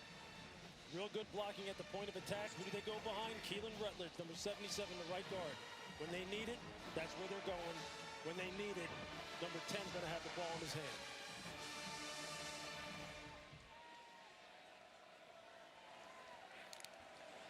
Haynes in motion. Instead, the slant. A catch for about 6 yards to Dean Patterson. You know, talking to Dabo Swinney, I mean, Paul Johnson's not the coach at Georgia Tech any longer, but there's still a lot of triple option principles in this offense, isn't there, with Haynes King at quarterback and his running ability? Sure is. They stretch you horizontally with the ability to run the ball inside for Haynes to keep it out on the perimeter, pitch it to a pitch man. The defensive coordinator Tom Allen said, we're built for it. It's built into our system. We should be able to handle it. This will be a false start. False start. Offense, number 78. 5-yard penalty. It's second down. It's only the 4th penalty of the game, and now 2 on each team. So in terms of flags being thrown, this has been a very clean game. But now it's second down and 9. 4.5 minutes to go in the third quarter. Pre-snap penalties. You just inverted on the first down. Now it's just one of those kind of situations where, look, you just don't want to kill your own momentum. This game is going to be nip and tuck down to the wire. Just got to lock in. Brent Key, you see him there, the former Georgia Tech offensive lineman himself. Nothing irks him more than to see that. Haynes King in trouble. He escapes. He's got the sideline. Haynes King to midfield before he steps out of bounds. Ran away from Wade Woodaz and gained 17. Found an escape hatch. This is what happens. You've got to rush with lane integrity. You see, they get Will Helt upfield. Then I believe it's Sammy Brown who gets out of position. And if you don't have lane integrity against this young man, that's the result. They fake the toss. Incomplete. Out of the reach of Eric Rivers. And Haynes King, slow to get up. He got high-low pretty good. T.J. Parker down around his ankles, and then Will Helt hit him up top. Timeout for an injury to an offensive player. And is that Keelan Rutledge coming off the field? So Will Reed will now replace Keelan Rutledge. That's another offensive lineman starting out of the game for Georgia Tech. Another look. You see Haynes. Week 1 when they played against Colorado. So Keelan Rutledge has sprung a leak. I promise you he won't be out long. Not going anywhere is Jamal Haynes. Sammy Brown, another big negative for the Clemson defense. And it's third down and long. Watch Sammy Brown. Watch him communicate right here, and he just starts bumping out. He knew what was coming right away. Just watch him. Watch him. He's already on the move. That's instinct. That's top-level linebacker play. That's knowing the formation, knowing the down and distance, and going ahead and triggering immediately and making a TFL. Third down and 15.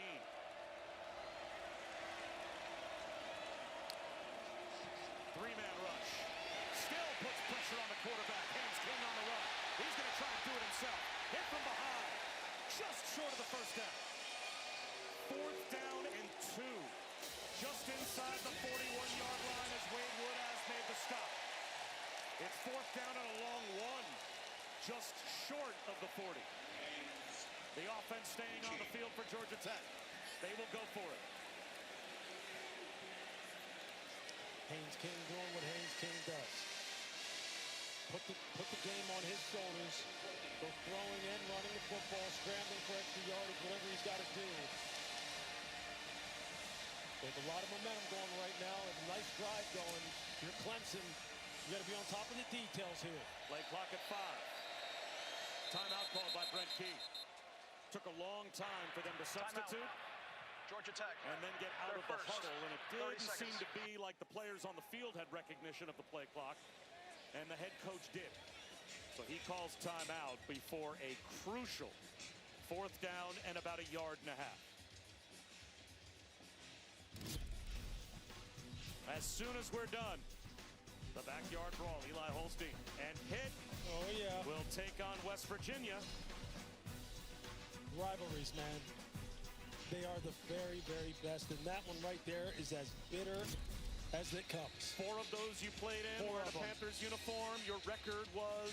what were we, 2-2? Something like that. Yeah, that's good enough. But look at this right here. Just look at that. That's offensive lineman right there. Just like, hey, just stop it up. Right. Put me back in. Some of the stories, the way in which they talk about this young man, he takes nothing from nobody. You think that he was just like, oh, this shoved something up my nose. Let me get back out here. He was in a car accident in December of 23, and they nearly amputated his right foot. And a couple of years later, Keelan Rutledge is out here blocking in a Power 4 conference. 4th down and 1. Haynes King motions into the backfield. They'll try a little pre-snap motion trickeration. It is a fumble snap at the exchange. They slip JT Byrne, the tight end, under center. They tried some trickery, and he couldn't handle the snap. A flag down on the far side of the field as well. As things stand now, Clemson's got the stop. Rolling on the field is the ball carrier, but short of the line to gain. Sideline warning. Clemson, they're first. It'll be Clemson ball, 1st and 10. So another stop on 4th down for Clemson. JT Byrne just having a rough day. You see him coming in here in motion, tries to get the quick snap from the center, Harrison Moore, who had just come into the game. Although he has played center before, and he's played it extensively here. But JT Byrne has had trouble with his blocking at the point of attack here. The quarterback center exchange, or in this case, the tight end center exchange, just goes awry. And this is going to be one that Buster Faulkner, the offensive coordinator, is going to want to have back. Why take the ball out of Haynes King's hands and put it in the hands of a tight end who's been struggling today?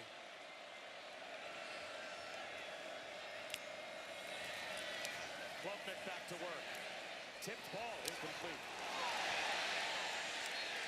Now, certainly can make the argument that when the game is on the line and a 4th down and 1 in plus territory is about as determinative a play as there could be, you want the ball in the hands of at least one of your best players. No doubt. And Georgia Tech did not go that route on that last call. Yeah, look, in the course of the game, every coach has calls he wants back. Buster's going to want that one back. Can Klubnik take advantage and stretch the Clemson lead? Great field position, but 2nd and 10. Quarterback draw. He gets a block.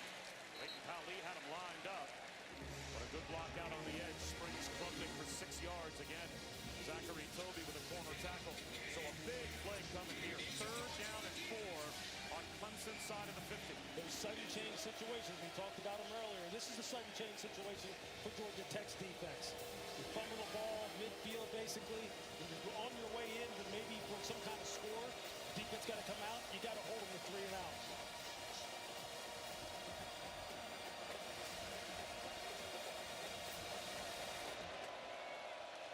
Wesco has been the guy when they've got to have it going to football. You see number 12, top of the screen.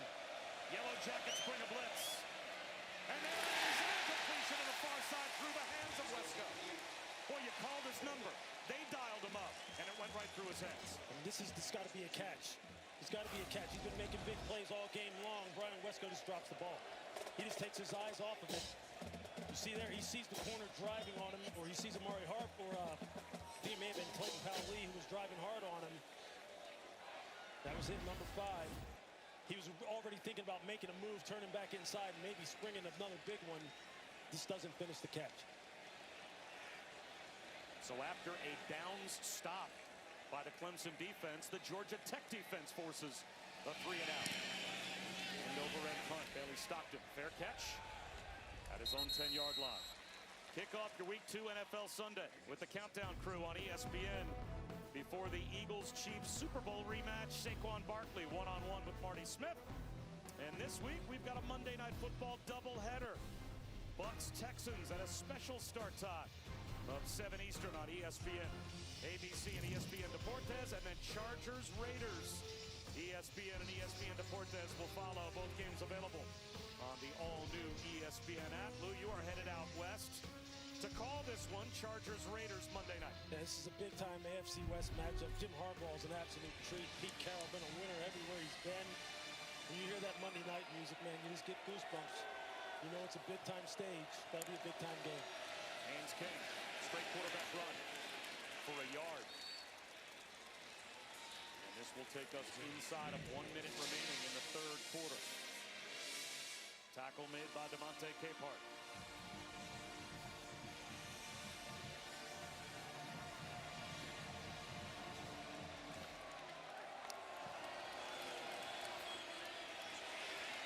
The crosser is Haynes. Catch and run. He was once a wide receiver, changed to running back, but it's nice to go home once in a while to what you do best. And Jamal Haynes picks up 10 and a first down. That's an unbelievable individual effort by Jamal Haynes, going up against one of the best athletes on Clemson's roster, Sammy Brown, the linebacker. Sammy can't even get a hand on him in the open field. Chris Budden, an injury report on that offensive line protect. Yeah, Tana Alatupuloa has gone into the locker room barely able to put any weight on his right foot. So this appears to be Harrison Moore's ball game at center for the rest of the way. And he is out there to snap it to Haynes King on first down. Haynes King fakes the jet sweep. Weaves his way through tacklers for a Georgia Tech first down for what should be the final play of the quarter. That long galloping style of Haynes King. Brent Key talked to us about it. Said he's just a strider. He just kind of doesn't. For your offense on this drive to come away with points. Well, we got to be able to sustain blocks. We got to be able to finish. But this type of game we knew it was going to be. It's what everybody knew it was going to be. It's the game we love being in. Got to get one more point than them. Appreciate it. Well, right now, Georgia Tech's got one less point as we start the fourth quarter, but they've got a first down. And they'll run it with Jamal Haynes, and he may have picked up a yard, as Haynes King is now in the top 5 in passing yards all time at Georgia Tech. But it's the ground game that they lean on, Lewis, more than anything. It is, again, coming into this game, averaging over 240 yards rushing per game, although small sample size, only 2 weeks. That's what they pride themselves on. That's what they're built for. They have got playmakers on the perimeter, and you've already seen flashes of them. King stands in, diving catch, at least attempted, and it looks like, yes, indeed, made by Malik Rutherford to make it third down and 4. See Rutherford, Haynes with the off-target throw, but Rutherford makes a heck of a grab. Timing right outside, first down. We haven't called Isaiah Canyon's number much since the first half, but that's a big third down reception for 9 yards. That's a big third down reception by a big boy. You see him out there battling with 6'2", 200-pound Ashton Hampton from Clemson. That right there, that's NFL body on NFL body out there. And he ran a little comeback, pushed off a little to get some separation. Haynes zips it out there to him. He just loves seeing football like that. Elite athletes going one-on-one. Big first down pickup.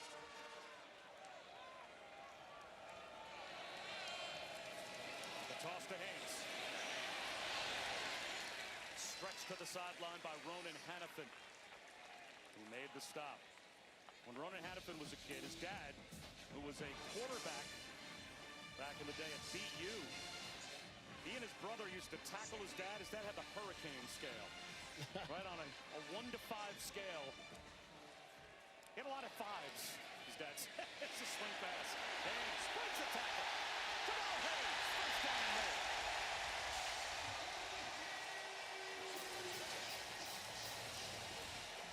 That's just so good. Haynes King sees. There it is, playing front and covers, rushing with 4, covering with 7, playing a cover 2 type look. Actually playing what they call a 3 cloud. He just dumps it off to the running back and lets him make a defender miss and then takes it upfield. Haynes King calls his own number. Pounds his way down into the red zone. 2.5 minutes gone by, fourth quarter. Shelton Lewis made the stop. Now, I know in the program, Haynes King is listed at 6'3", 215. When you stand down on the field next to him like we did yesterday and talk to him, he don't look 215. He's a very wiry, thin, long individual. He plays the game like he weighs 225. It's unbelievable competitive toughness. and run that ball between the tackles like he does. And now Malachi Hosley joins Jamal Haynes in the backfield. The handoff to Hosley. Inside the 10-yard line. First down. Check that, Jamal Haynes.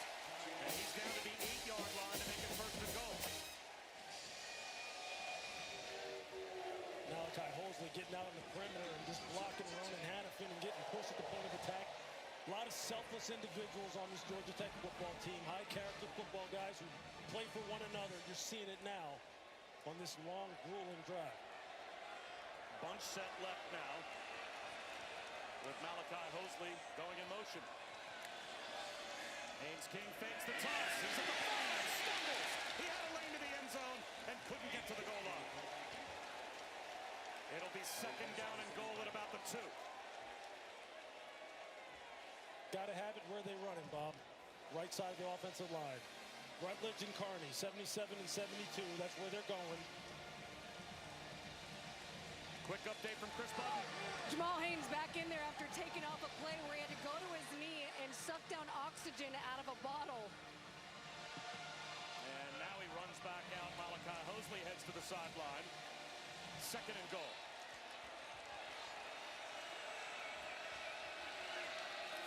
Jamal Haynes takes the handoff, gets a push.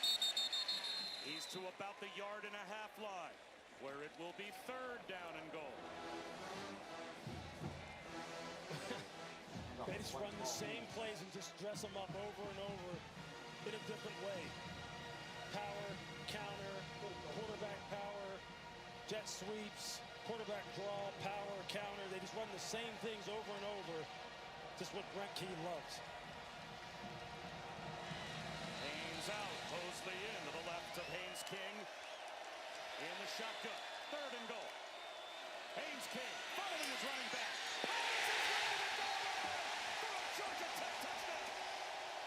He ran over Ricardo Jones.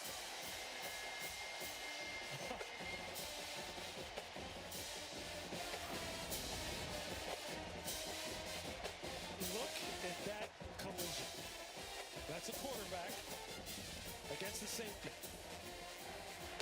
As a former safety, that's the last thing you want to happen to you. And now with a 5-point lead, as you would expect, it's go for ghost time. Brought to you by Dos Equis. So Georgia Tech will go for 2 as they will try and stretch the lead to a full 7. A 13-play, 90-yard touchdown drive that took over 6 minutes off the clock. End around. It's the Philly special for the 2-point play. Dean Patterson catches it. And Malik Rutherford tossed it. 8-point trip for the Yellow Jackets. And they lead by 7. What a game between Clemson and Georgia Tech. 10 minutes to go. All right, Lewis, let's go back. Take a look at a well-designed 2-point play. Yeah, it's perfect. Look, you're going to get flow this way. Everybody's blocking here. You're going to get Haynes King just flip the ball to Eric Rivers, and then you're going to see a nice little sail route on the edge by Dean Patterson. You see the flow going left. Haynes flips the ball to Eric Rivers. He draws up support on the edge. People think he's going to run it in, and he just tosses a nice soft touch pass to Dean Patterson, executed to perfection. And Patterson got out of a stumble. He almost threw the timing of that play off by losing his footing. A jet sweep to Tyler Brown gets this drive started for Clemson with a first down. So now the Tigers will try and answer. Under 10 minutes to go. This is what football's all about. It's about counter-punting. Can you come back and deliver a blow if you're Clemson now offensively? Can Cade Klubnik lead his team down the field?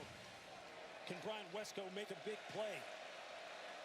And if you're Georgia Tech, how do you slow this down now and get off the field?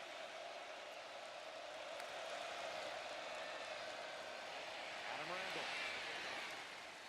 Upfield for 4. Maybe 5. After that play, that puts Clemson at 326 yards of total offense.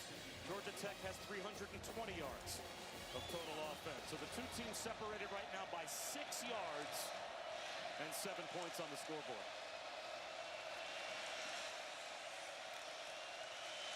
Klubnik. Quarterback draw of his own. Hit by E.J. Lightsey. And comes up 2 yards shy of a first down. So 3rd down and 2 at the 46. This is big. This is big. You're probably thinking this is 2-down territory for Clemson, considering the way they've been running the football.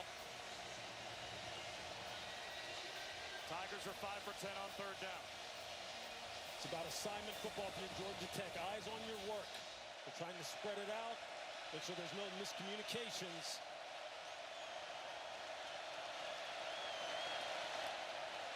Klubnik to throw. He'll run it up the middle. No one home. He's loose.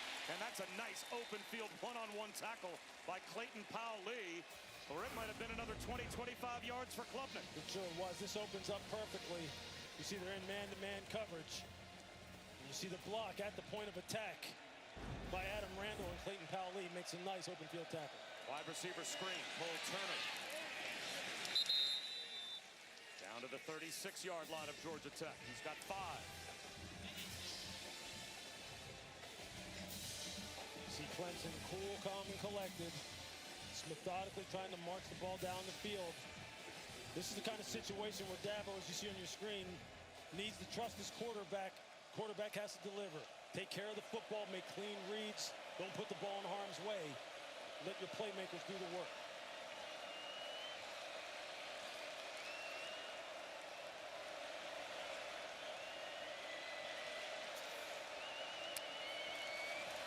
Another wide receiver screen. Same player. Turner tries the other side. Just shy of the first down. Another tackle for Clayton Powell-Lee. And we've got an injured Yellow Jacket. And actually, they reached the ball out. I think there's a good chance Cole Turner did get the first down.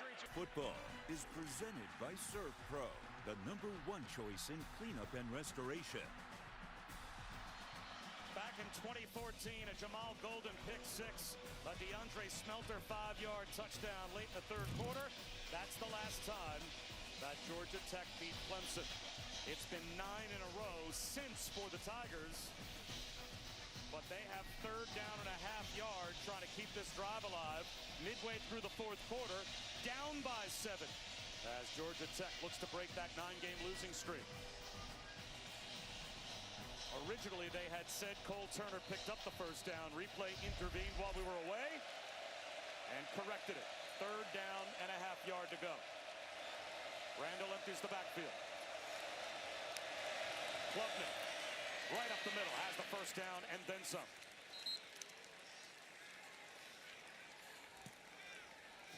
How about the competitive toughness of both of these quarterbacks? Haynes King for Georgia Tech, Cade Klubnik just calling a quarterback power in that situation, knowing he's going to take some big hits in there, running into the teeth of the defense.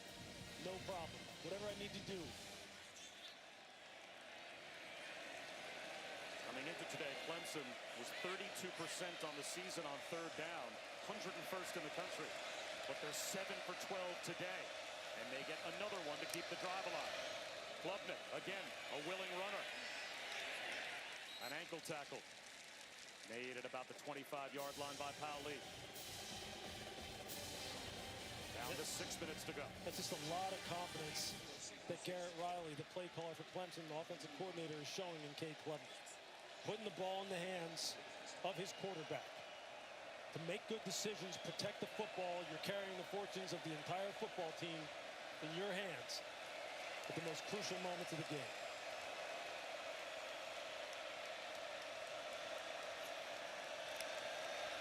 Blitz coming. Klubnik has an outlet. Right on time to Wesco. He sensed that blitz coming up the middle, knew he had man-to-man coverage. And a good timing route to the 12-yard line to pick up 13 and a first down. Whenever they need it in the passing game, who do they keep going to? The super sophomore, Bryant Wesco. 6'2", 190 pounds, just as smooth as water the way this man runs routes. You see today, 7 for 126.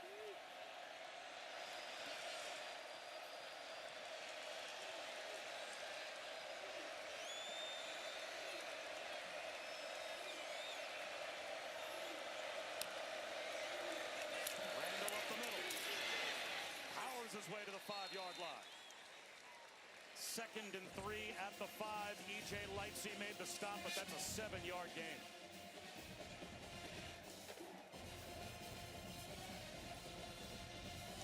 Really like what Garrett Riley is doing as far as his play calling, the way he's mixing it up on this drive. High percentage throws, quarterback runs, gives it to the 235-pound tailback. Nice diversity, complimentary football. Quarterback run. Klubnik cut down right about at the 5-yard line. Amari Harvey rifled up to make that stop. Just inside the 5, so what a big play here. 3rd down and a couple. And you have to think, I would assume, Lewis, 4-down territory for Clemson. 4 minutes to go, down by 7. They've got a couple of snaps to get these 2 yards, if not a touchdown. All that work you do, winter conditioning in the spring and the summer, all those wind sprints, all those weight training sessions for both sides of the football. This is where it comes down to, and inside of 4 minutes. They've got Ian Shefflin, the 6'7" football player out there, top of your screen. He looks that way. It's a jump ball in the end zone. Flags everywhere. He couldn't hold on, but he was interfered with. Omar Daniels grabbed Shefflin. He's the red zone secret weapon. Earlier in the game, Clemson put him on the field, and it forced Brent Key into a timeout. They put him back out there and gave him a chance with a jump ball in the end zone. Pass interference. Defense number 9.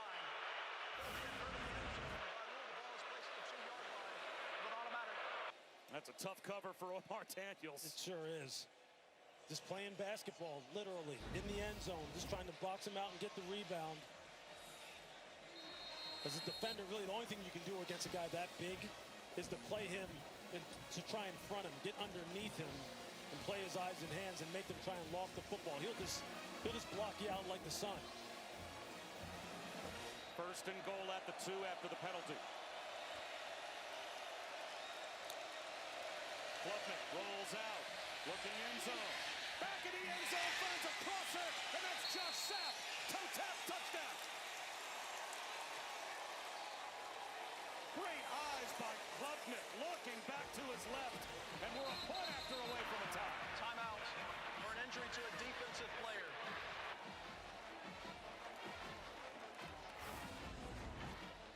This is a great throw and catch executed by Clemson. See, let that ball slipping out of his hands. That was a scary collision back there as Clayton Powell-Lee, I'll tell you, ran right into his own man. I think Rodney Shelley. I think they're going to take a look at this. I don't know if he has control of this ball when he has his foot down. That ball looks to be coming out. There's the hands. That ball is moving right here when you look at it from the other angle. And I think you're right. The Collaborative Replay Center is going to take a look, and we can listen in. This is replay, stop the game, reviewing the score, reviewing the catch. The ruling on the field of a touchdown is under further review.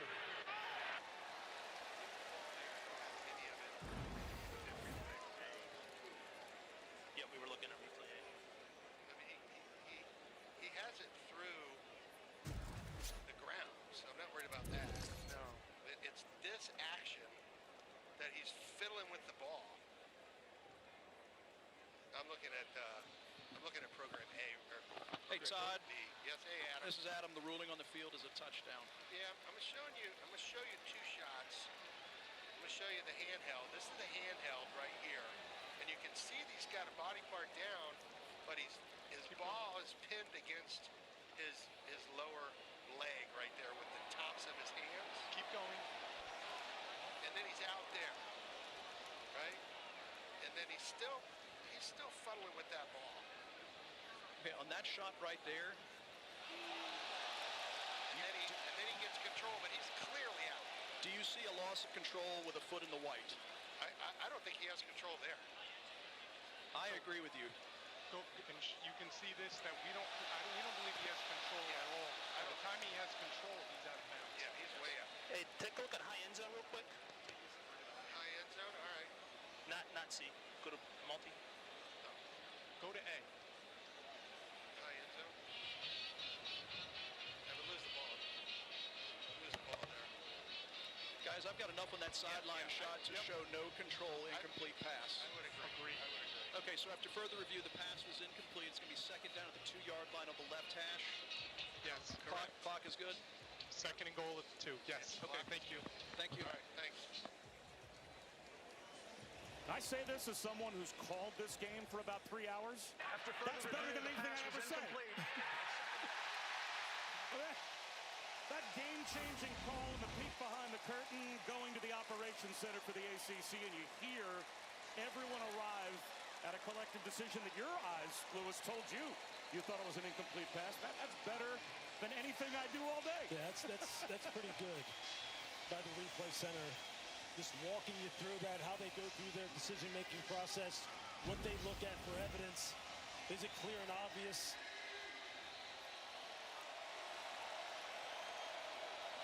So it is an incomplete pass, and it's second down and goal now at the 2-yard line. Without Clayton Powley on the field because of the injury. They'll run it straight ahead. Make no mistake, this is a touchdown. Adam Randall. And now we are indeed once again a point after away from a tie.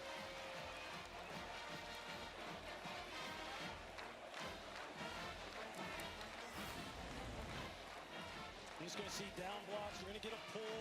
Randall just takes it north and south, right through the A-gap. You got a pull by the tight end, Sapp, not the guard. But he's just able to get downhill with that 235 pounds. Just going back to the big ball carrier. Well executed in the part of Clemson. And Hoosier puts it through. 3.5 minutes. King had the rushing touchdown. That put Georgia Tech back on top. They got the 2-point conversion, but then Cade Klubnik and Clemson, they go on a 13-play, 75-yard touchdown drive. Adam Randall capped it. That's where we stand. 3:26 to go. 2 timeouts left for Georgia Tech. All 3 still in play for Clemson. Hopefully the next set of games is as good as this one, Matt Barry. Saturday at college football, noon window's been good. 3:30 window is setting up to be a good one as well. Start Thomas in Tennessee. Can they beat Georgia for the first time since 2016? That'll be over on ABC. And then a game a man Louis Riddick knows well. The backyard brawl. Nico Marchiol trying to bounce back from a loss last week to Ohio. Well, Lewis, it is now in the hands of Haynes King. Yeah, this is his time. This is where he can build his legend. Throwing it, running it, just taking care of the football, see what he can get done. And he'll start with his own run and runs into a wall of purple. No gain on first down. Look, I think if you're Clemson, and this defense led by defensive coordinator Tom Allen, now's the time to be on top of the details as far as the run game, reading your keys. Don't let somebody sneak behind you on the 3rd level in the secondary. Let the front do their part. Let the secondary do their job. Everyone just do your job. When you don't, that's how you lose games. Haynes King, as you can see, has been clutch. Clutch on opening night in Colorado. Slant, caught. Very close to a first down. Rutherford spins out to the 34-yard line. 3rd down and 1. And now on the far side of the field, Avion Terrell is down.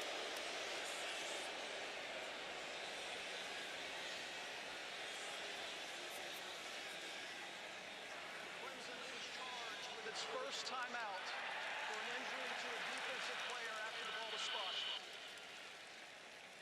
So Clemson loses a timeout because of the Avion Terrell injury.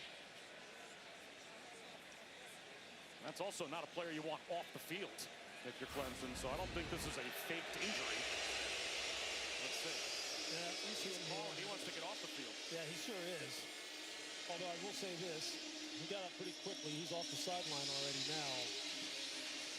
You hear the fans here aren't very happy about it, but you're right. Early on in the down, he was calling for someone to come in for him.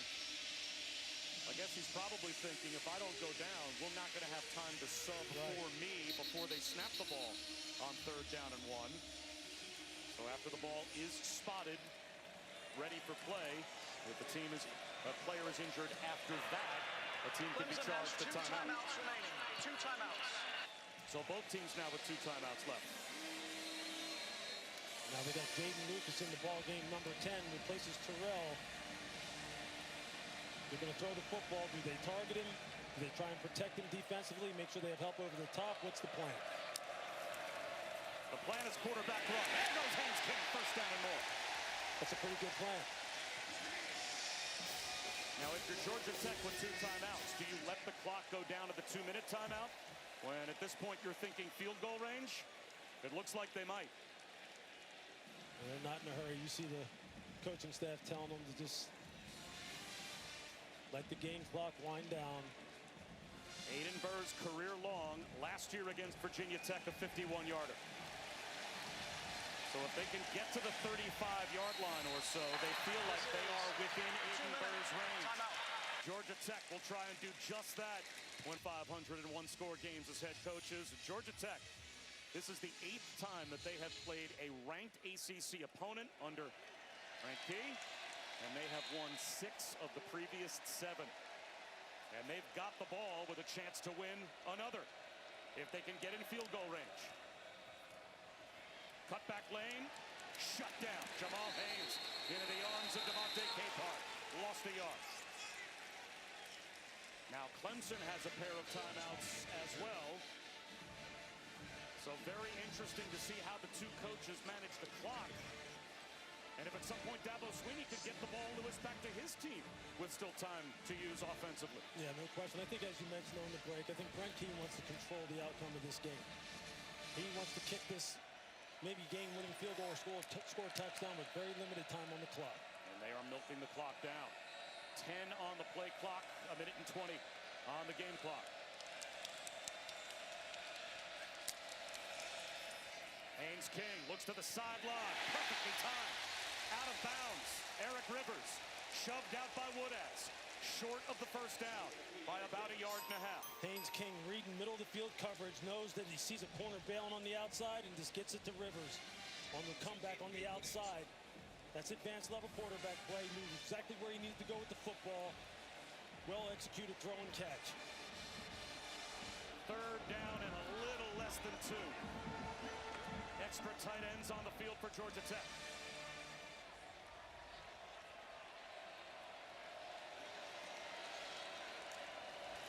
Haynes King, keeper, spins, first down.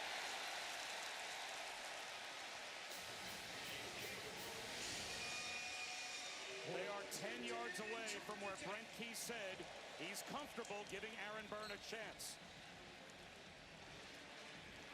Continuing to lean on the right side of this offensive line when they got to have it and they're going to run it. Quick passing game when they want to throw it.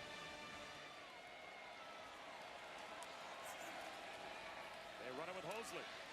Woodaz wraps him up. Gain of a couple. And finally the whistle blows. Forward progress for 3 yards to the 42-yard line. And now a timeout called by Georgia Tech. 40 seconds to go. Well, a catch and run by Wesco, Lewis. At this point, Clemson had the lead. And you just see the big-time playmaking ability of Brian Wesco. When you don't execute zone coverage properly, you get good downfield blocking. This kid can turn the short catch into the long gain. I mean, he is just a home run hitter. And then Haynes King just absolutely punishing the Clemson secondary on the way to his touchdown run. And then just getting the big 235-pound Adam Randall going straight down the middle. This game has had a little bit of everything. It's had some throwing, had some good tough running. The quarterback's running the football with authority. Some turnovers, sudden change. And now we're right down to the wire. 40 seconds left to go. Can Georgia Tech simply play power football at this point? Can they simply just run Haynes King and Jamal Haynes into field goal range? Or at some point, does this ball have to go back in the air? Well, we saw them do that to close out the game against Colorado in week 1. I mean, obviously, this is a little bit of a different defensive front with Clemson. So I think you still may see them put the ball in the air, especially if they get a favorable look and get the ball out of bounds. Easy throw and catch. Malachi Hosley empties the backfield. Eric Rivers in motion. Haynes King fakes the jet sweep. Gets a push inside the 40-yard line. Peter Woods made the stop. 30 seconds to go. He's just so tough. His willingness to slam that ball between the tackles over and over again. And now the final timeout called by Georgia Tech. Timeout. Dabo Swinney was standing next to one of the officials on the far side. Was thinking about calling a timeout, but decided not to. So Brent Key does. Aiden Burr. He's a clutch kicker. As much as Haynes King has been a clutch drive maker. And his career-long 51 yards against Virginia Tech last year. Sitting right here, you're looking at about 55, 56. Got to get about 5 more yards or so. Now, no timeouts left for Georgia Tech. We saw them practicing this yesterday at their walkthrough. The fire drill field goal group, they will be ready. Yeah. That if this is a tackle in the field of play short of the line to gain, that whole group is ready to sprint out on the field and get lined up for a field goal with 26 seconds to go. And now no timeouts left. If they pick up a first down, obviously they would have the ability to line up and spike it.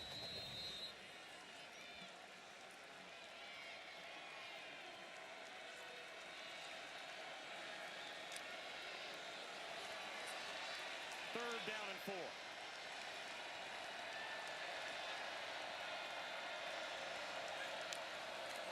Haynes King will run it.